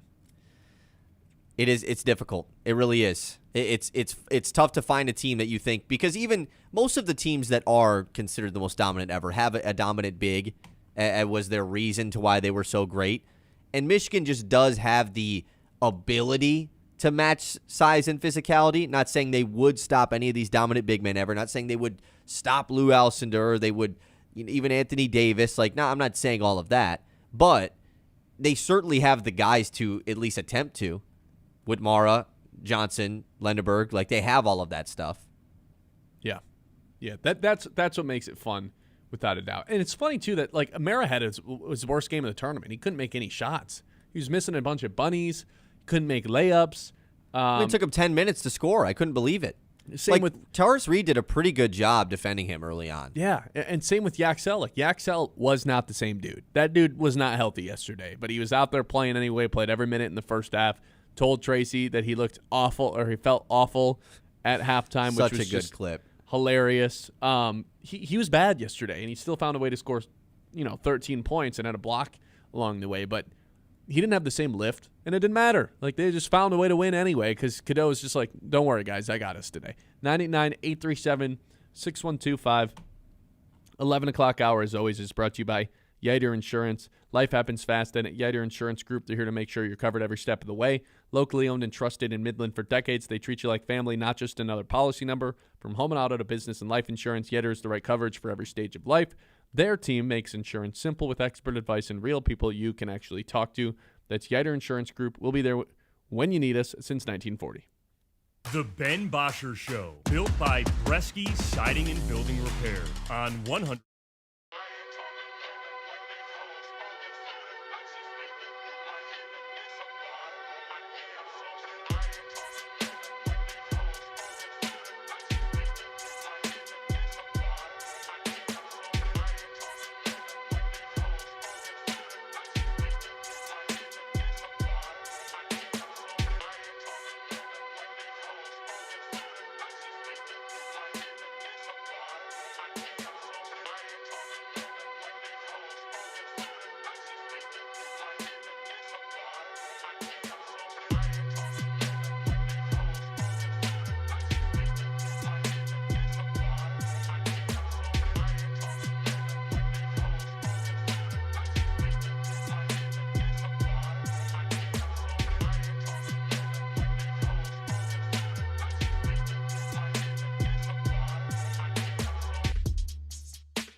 Show, built by Bresky Siding and Building Repair on 100.9 The Mid.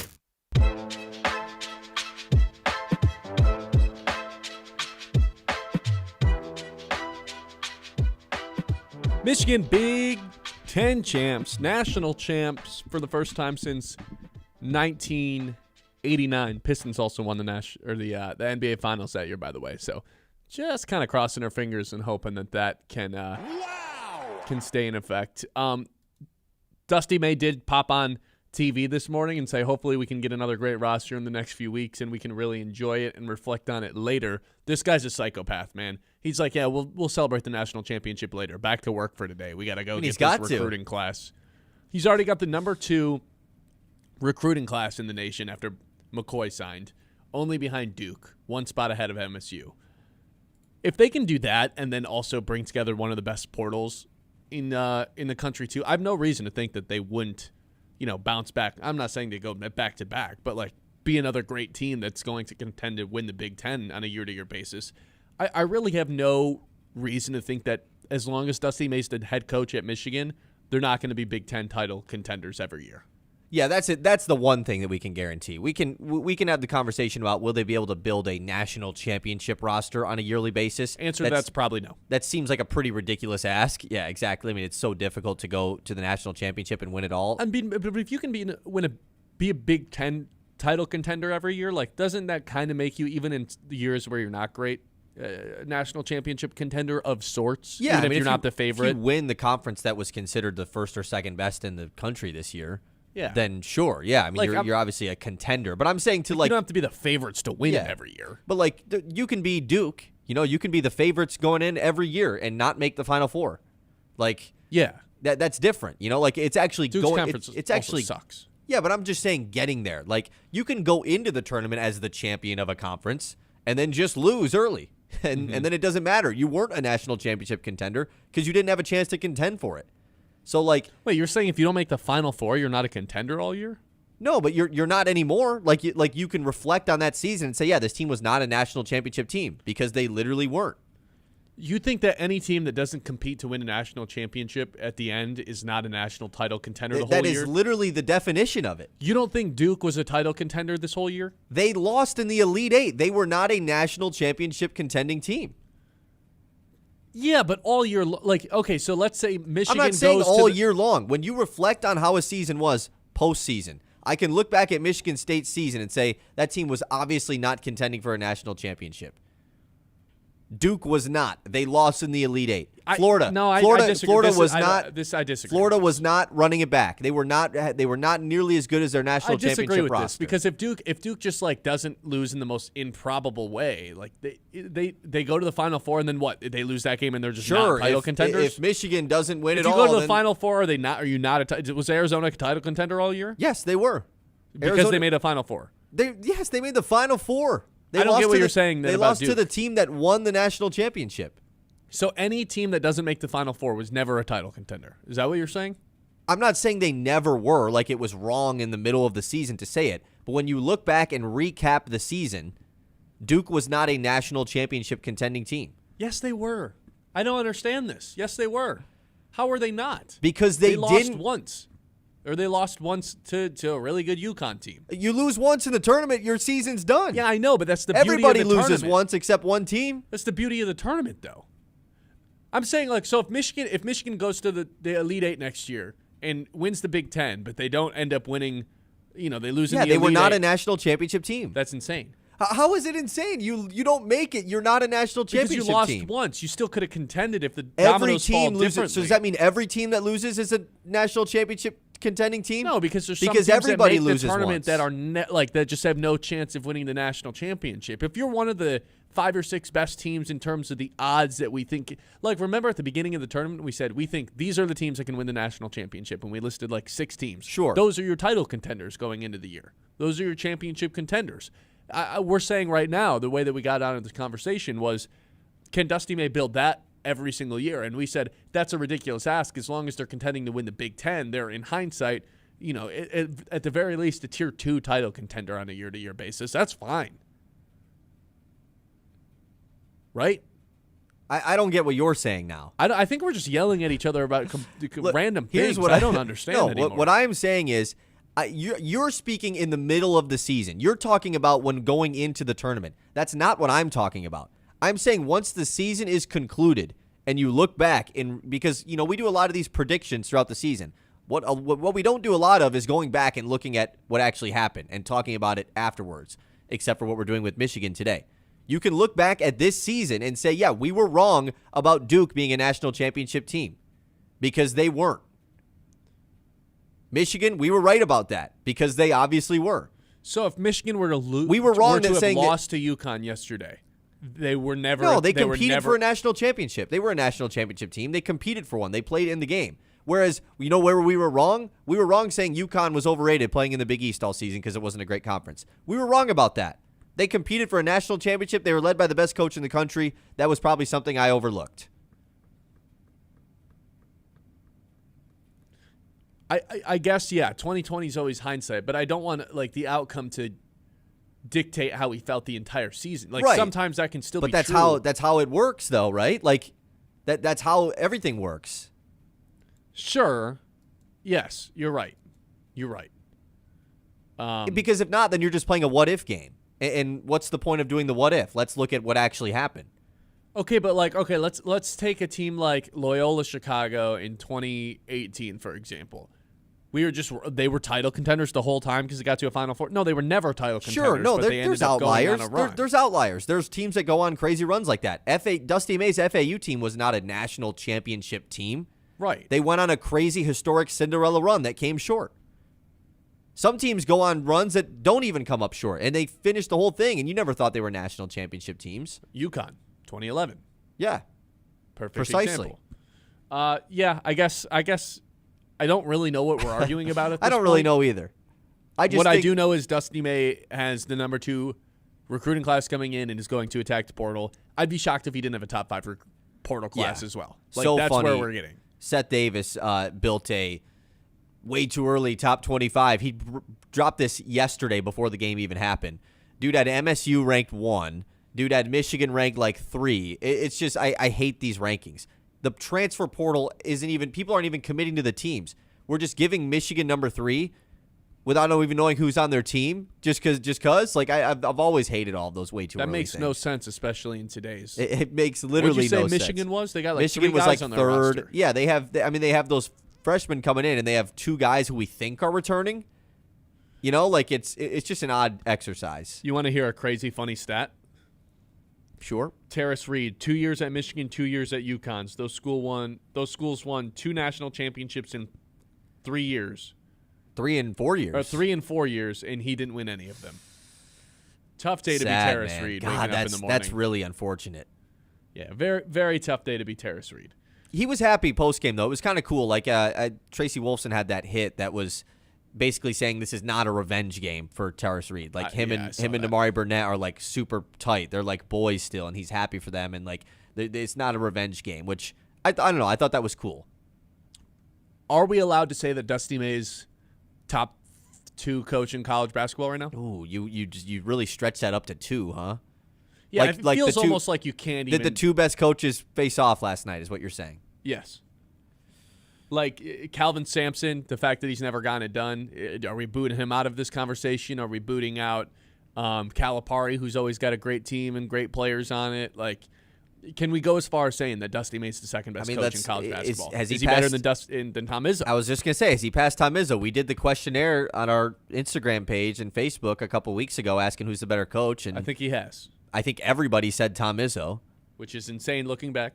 I mean, it's not insane looking back because they weren't the national champions then. No, but in hindsight, remember, now that we saw they can contend, we were wrong. Right. So is he number 2? Yeah, he probably is. 989-837-6125. This is the Ben Bosscher Show. We're live here on 100.9 The Mitt. We'll hit the news and do our traditions to close every show in the last half hour. This is the Ben Bosscher Show. We're live here on The Mitt. The Ben Bosscher Show, built by Bresky Siding and Building Repair on 100.9 The Mitt.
Bresky Siding and Building Repair on 100.9 The Mitt.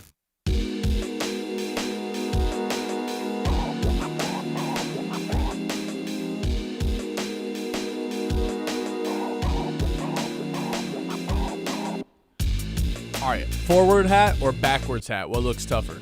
If Sarah was here, she'd be like, take off the jersey, put the hat backwards forward. hat and the jersey, man. He's going. And the buffs. And the chain and the buffs. Full frat Ben today. Colin Coward would not like it either. No. Oh, my God, no. If he saw this, he'd be like, take me off their air. Go ahead, hit the news. The Mitt's Morning Catch. All right, let's get back into the news. Been talking about Michigan all day. Thank God we finally get to talk about something else. We talked about the Tigers and for droughts for a little bit. Oh, yeah, no, that was awesome to talk about those things. Okay, let's look at the Covenant Healthcare injury report. Hey, I don't know if you saw this. The Pistons, of course, played last night against the Magic, but before this game, this was like a sneaky thing that happened right before. Cade was listed as doubtful instead of out. I saw that. That's good. Eyebrows raised. Eye emoji. What, they've got 3 more games? Yeah.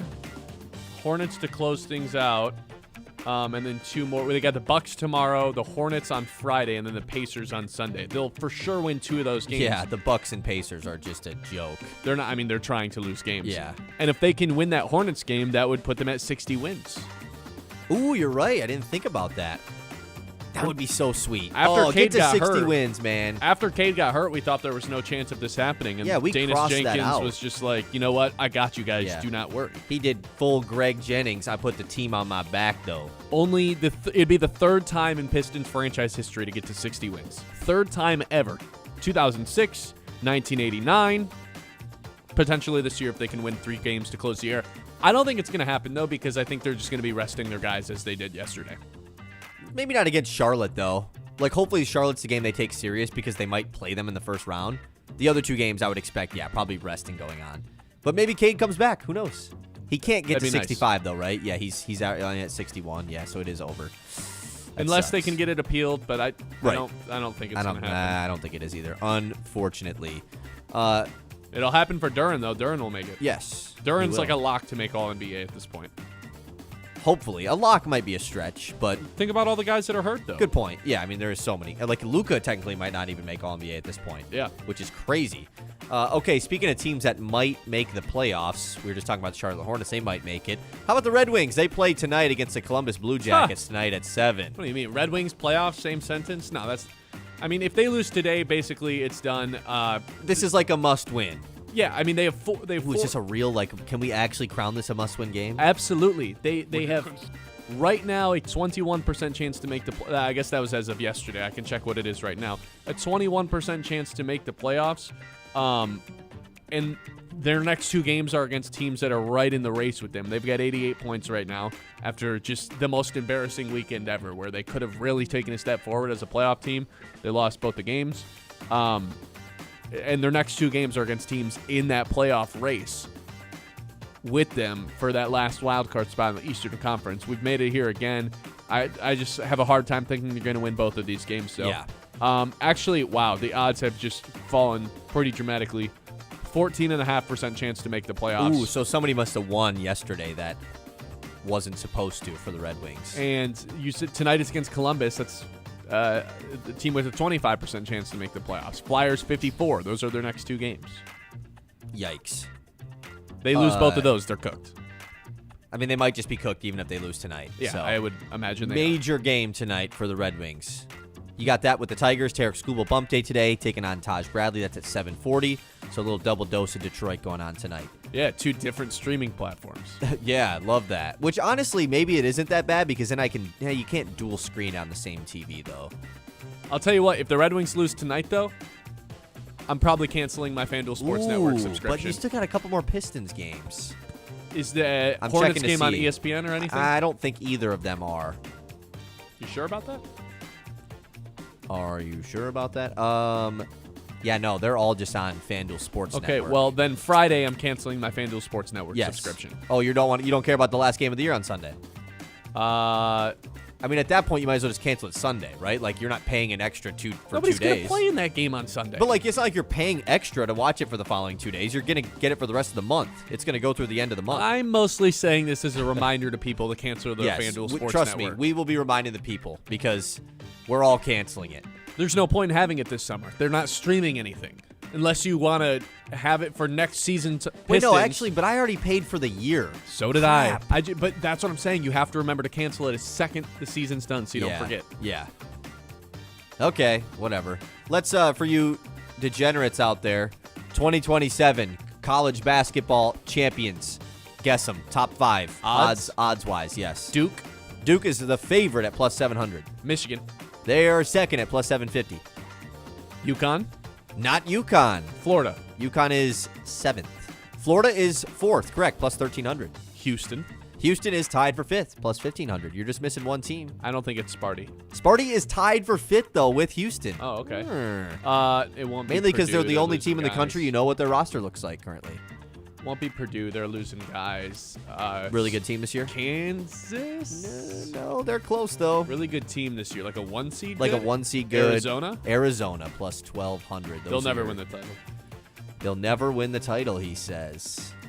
Okay, let's do some NFL news. Giants defensive tackle Dexter Lawrence requesting a trade. He says he will not report to off-season training camps either. Is this a contract thing, or is this I don't want to play for the Giants anymore? I think this is a contract thing. I think they figure it out then.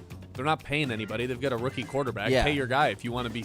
You got John Harbaugh. You want to compete right away. It's not like you want another year to rebuild. Pay your dude, man. It's the best player Pay him. on your team. Pay him. Wonder what John thinks. He's the best player on their team, right?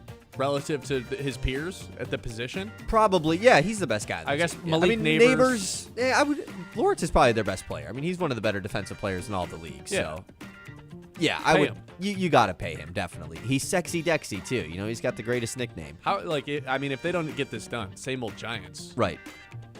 If you've got Rashee Rice in a Dynasty Football League, I've got some good news for you, surprisingly. It's mainly been all bad news with this guy. The NFL announces he will face no discipline charges over his abuse allegations that came out this offseason. He had two separate abuse allegations against him this offseason. I don't think either have been fully proven. Rashee Rice, of course, was suspended during last year's NFL season for a hit-and-run incident that he had. Seems to always be in some stuff going on off the field. Nonetheless, though, the NFL says no discipline is coming his way. Yeah, you said good news for the fantasy football owners of them, the dynasty owners. I've got bad news for you. If you roster him, I look down upon Bad you. guy. Bad guy. We're not having You bad may guys as well in trade fantasy for football. Deshaun Watson. Yeah. You may as well trade for Give me Puka Tyreek Nacua. Hill. Yeah, Nakua. Team felons. Oh, imagine the people that have Nakua and Rashee Rice, and you're like, man, I had this awesome wide receiver duo. Yeah, no, you get the felons, man. The junkyard team. You really do. A little bit of baseball news. Actually, let's do this quick basketball news because this was kind of big. The Bulls are just doing another rinse and repeat. They have fired GM Mark Eversley and their president of basketball operations, Arturas Karnisovas. They came over from Denver a couple of years ago after they had fired the Garpax era. It's just, once again, post-Michael Jordan Chicago Bulls. Rinse and repeat. Just bad. Go 500. Yeah. Miss out on a good lottery pick. The fans Do it hate again. the people in charge. You fire the GM. You fire the president. You fire the coach. You do it over and over. Billy Donovan actually is a pretty good coach relative to the coaches that they have had in the past couple of years because they've had some really big disasters, but I would assume Donovan is also going to be gone. They're losing their football team. Their basketball team stinks. Their hockey team's bad. The Blackhawks suck, yeah. Losing their football team, that's got to be the worst part. Kyle Tucker didn't come back to the Cubs. Like, man, it's just... Is it that tough for Chicago, though? I mean, yeah, at least the football team is kind of good. Who knows? They're losing their football team. As we speak, every day that goes by, they are getting closer to losing their football team. The Hammond Bears. The Gary Bears. Get ready for it. Imagine if the Fords were like, we're moving them to Toledo because we think we can build a nice stadium. We'd be That like, would be precisely it. What? Yeah, that'd be insanity. Yeah, we are... That's what they're doing It to is. their fans. It's ridiculous. We're going to Michigan City, Indiana. They got Michigan in the name. It's close enough. Okay, now some baseball news. Hey, the Tampa Bay Rays are back in Tropicana Field, and they got their first win there yesterday after the hurricane that's damage cool. that was rough to their stadium last couple years. Everyone has a gripe with Tropicana Field. Rightfully so. What stadium was more occupied? The Twins yesterday or Tropicana yesterday? I mean, if it was their first win back there, I would guess that there was some people there. I don't know 100% You'd be though. surprised. And then some New York Mets news, despite the Rizzler going to the Mets game yesterday. Right. Juan Soto has been placed on the injured list with a calf strain. He's expected to be out 2 to 3 weeks. Yikes. That's a little tough. too early for that. A little too early Yep. for that. Okay, that's all I got for the news. All right, we got 3 traditions to close things out here on this Championship Tuesday. This right here is the Ben Bosscher Show. We're live here on 100.9 The Mitt. Servinsky-Son. Yeah, Servinsky-Sod can literally roll that out for you. Top grown quality sod that turns patchy yards into backyard showstoppers, and they've been doing it for over 50 years, which means they are experts. Whether you're fixing a rough spot or redoing your entire yard, Stravinsky delivers lush, green perfection. Fast, friendly, and farm fresh because your grass should be greener right now. Don't settle for a yard. Increase the value of your home and get the lawn your neighbors will envy with Stravinsky sod. Yeah. The Ben Bosscher Show, built by Bresky Siding and Building Repair.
Bosscher Show, built by Bresky Siding and Building Repair on 100.9 The Mitt.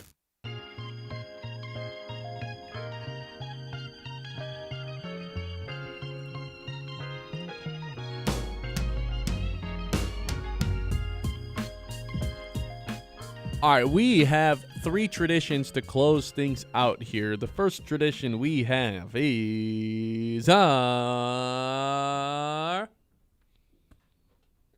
Lock of the Day. Lock of the day. You better lock it up. No, you lock it up. Lock it up. Lock it up.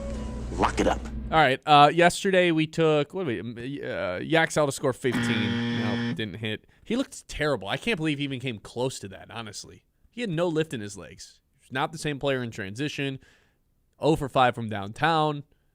He was just bad yesterday, straight up. He would have told you the same thing. Guess what? Didn't matter. He had a chance to get 15 too, but I turned it down. Yeah, he did. So today I'm going to the Tigers, which is always scary. Haven't had a lot of success with baseball. Lean on Tarek Skubal today, man. Lean on Tarek Skubal. I'm going 9 Ks. Against the Twins last year, he had that 13 strikeout performance on Sunday Night Baseball. I was in attendance for that.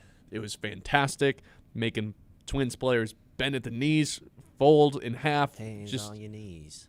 Incredible performance that game. Hopefully he can kind of embody that because they need a win today. And this Twins team is way worse than they were last year. Striking out a lot to start out the year.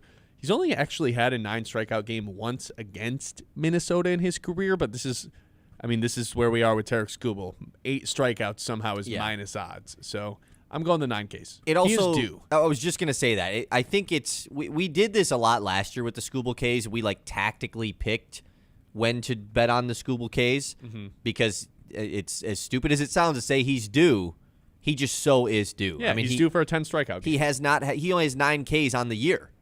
He had 6 and then he had 3. He's due to have a big strikeout game. This Twins lineup blows, even though they put up 7 runs yesterday on the Tigers. Yeah. I would say he's due for 9 Ks. I actually like this. I will tail this today, even though I've been tailing you lately. Yeah, you've been telling everybody my score. What's your score in Taylor Fade? It's certainly better than your score. Okay. My Taylor Fade score is 26 and 28 right now, so I'm right just below 500. Sounds like you and I are the same then, both below 500. If we want to do it that way, then sure. You're 27, 36, and 1. You're 6.5 units down now in the year of 2026. It's starting to flutter a little bit, man. And what were the odds on Tarek Skubal? Plus 114. Okay. Here's a chance to bounce back a little. We just got to get hot for a week, get ourselves back to 500, and then just stay steady the rest of the summer. Right. Once we get into football, that's when we thrive. Yeah, the issue is we have 5 months until then. Very unfortunate. Very unfortunate. That right there is our lock of the day. Lock of the day. You better lock it up. No, you lock it up. Lock it up. Lock it up. Lock it up. Game of the day. Game of the day. I mean, with the Red Wings battling with their season on the line against another team that's fighting to make the playoffs, I feel like the Wings Blue Jackets game has to be our game of the day today. Most of the NBA games have already been, like the NBA playoff teams, play-in teams, have already been sorted out for the most part.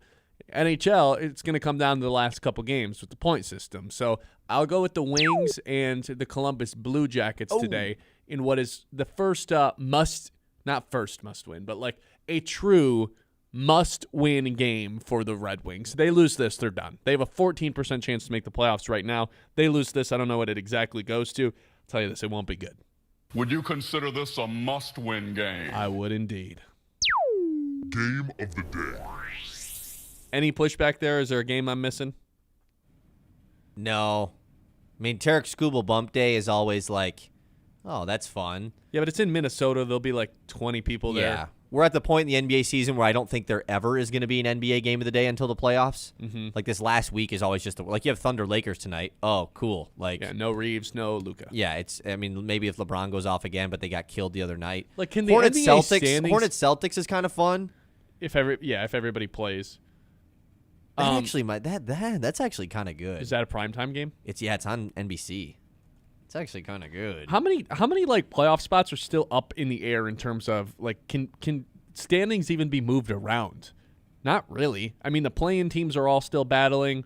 Toronto could end up slipping into the play-in where Philly or Charlotte could come out of it. I honestly, you know what? The East is pretty jumbled up, yeah. I hope Charlotte wins today and gets themselves into that 7 seed.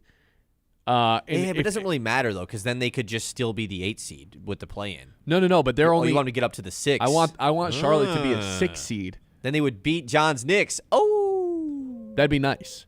And if I'm looking at those 6 or those 5 teams at the bottom, you're right. Number 1 team I want to play is Toronto. Number 2 team I want to play is Orlando.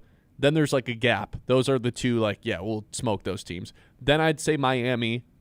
Then I'd say Philly and Charlotte. In order. Any pushback there? Those are in terms of the order. What about of teams you Miami? Play? Is Miami in there? I just said. I thought I didn't hear Miami. I said Toronto's the number 1 team. Orlando's the number 2 team I'd want to play. Gap. Miami is the number 3. Michael Strahan type gap. Philly's the number 4. Charlotte's number 5. Not counting Atlanta, huh? They're not going to be in the play-in, Yeah, I don't think. They're way too good. Did you see what happened in that Atlanta game last night, by the way, that was on Peacock Monday? Mm-mm. CJ McCollum hit a half-court buzzer beater, but the ball left his fingertips like 0.12 seconds too late, and it didn't win the count. game? To win the game. It's tough. Very He was tough. hitting those crazy shots at the end of the game against the Pistons a couple weeks back when they lost in overtime. Yeah. Okay. There's our game of the day. Game of the day. All right, what do we think Colin Cowherd's going to open with, our final tradition to close things out? What do we think? What's the score? And I tied it up. I tied it up 48-48 just for Ben to get a point yesterday. It was the Lakers. He teased us. He goes, "Yeah, national championship game tonight. Michigan, man, are they the best team we've ever seen?" I don't know, but did you see the Lakers over the weekend? And then just dove into a big Lakers thing. So it's 49-48. Ben has retaken the lead, but it's my turn to go first today. Look, if he doesn't lead with Michigan winning the national championship in a grand scheme, Michigan, oh my God, they're so good. Transfer portal, this, blah, blah, blah. Look at the way they built the roster. Dusty May, this, that. Then I have no idea what he leads with if it isn't that. So that will be my pick. That's annoying. That's what I was going to pick. Yeah, I mean, what, do you expect me to pick something else? Yeah, pick LeBron. He could just lead with the NFL draft. That's not bad. There wasn't any big-time NBA games No, on I mean, yesterday. I That's the should just problem. be getting a guaranteed point here today. Like, no, this should be no debate. Sure, I'll go with the draft. Why not? The draft? Yeah. What else do you as want a me to whole? say? Just as a whole, the entire draft? Yeah. Okay. Yeah. Sure. So if he mentions anything about the draft, you get a point? Yeah. That seems a bit broad. No. Okay. All right, well, that's going to do it for us today. National champs, man. That's awesome. Wait. We forgot a tradition. I got 2 words for you. Steve Nash and Chris Paul. Must-see TV. National champs today, man. What's the one word you'd leave this team with? What are they going to be remembered for? I'd say inevitability. Bought. Oh, come on. Bought. NIL, that's technically 3 words. NIL, I'll count that as Transfer portal, that's 2 words. Instagram Live, that's 2 words. Ah, man, this is really tough. The Instagram Lives have been one of the most fun parts about this entire tournament that they went on. Look, but no, I mean, like the Michigan fans, you're having a day. Yes. Like, Yes, they have a are. week. Inevitable feels like the correct word for Michigan. And congrats to you, Ben, for your team winning the national championship last night. It's got to be a good feeling. Thanks, man. We talked about you celebrating. If you celebrate, you're a Michigan fan. You clearly were celebrating today. So Ben's back to being a Michigan fan, folks. Well, I'll tell you this: if Michigan State ever, climbs out of irrelevancy or Sweet 16 status, Irrelevancy. I will be doing Wow. the exact same thing for the Spartans. I will, but I don't. You and I both are in agreement. We don't think that they're going to be doing that anytime soon. Are they? No, because their head coach refuses to effectively use the portal. He uses the portal, not effectively. Sure. That's it. Yeah, That's all I got. I'm just jealous and mad. It's okay. It's okay. Congratulations to the Michigan Wolverines. Congratulations to Dusty May and our Flint kid, Trey McKinney, for bringing home a national championship. Second natty in 3 years in 2 different sports. Pretty incredible stuff for the Michigan fans out there. Great time to be alive. If you are a Michigan fan out there, rub it in some fans' faces. You deserve it. Take a victory lap if you do. but do it kindly. All right, this is Ben Bosscher checking off. We will see you guys tomorrow at 9 a.m. Be there or be square. Like and subscribe on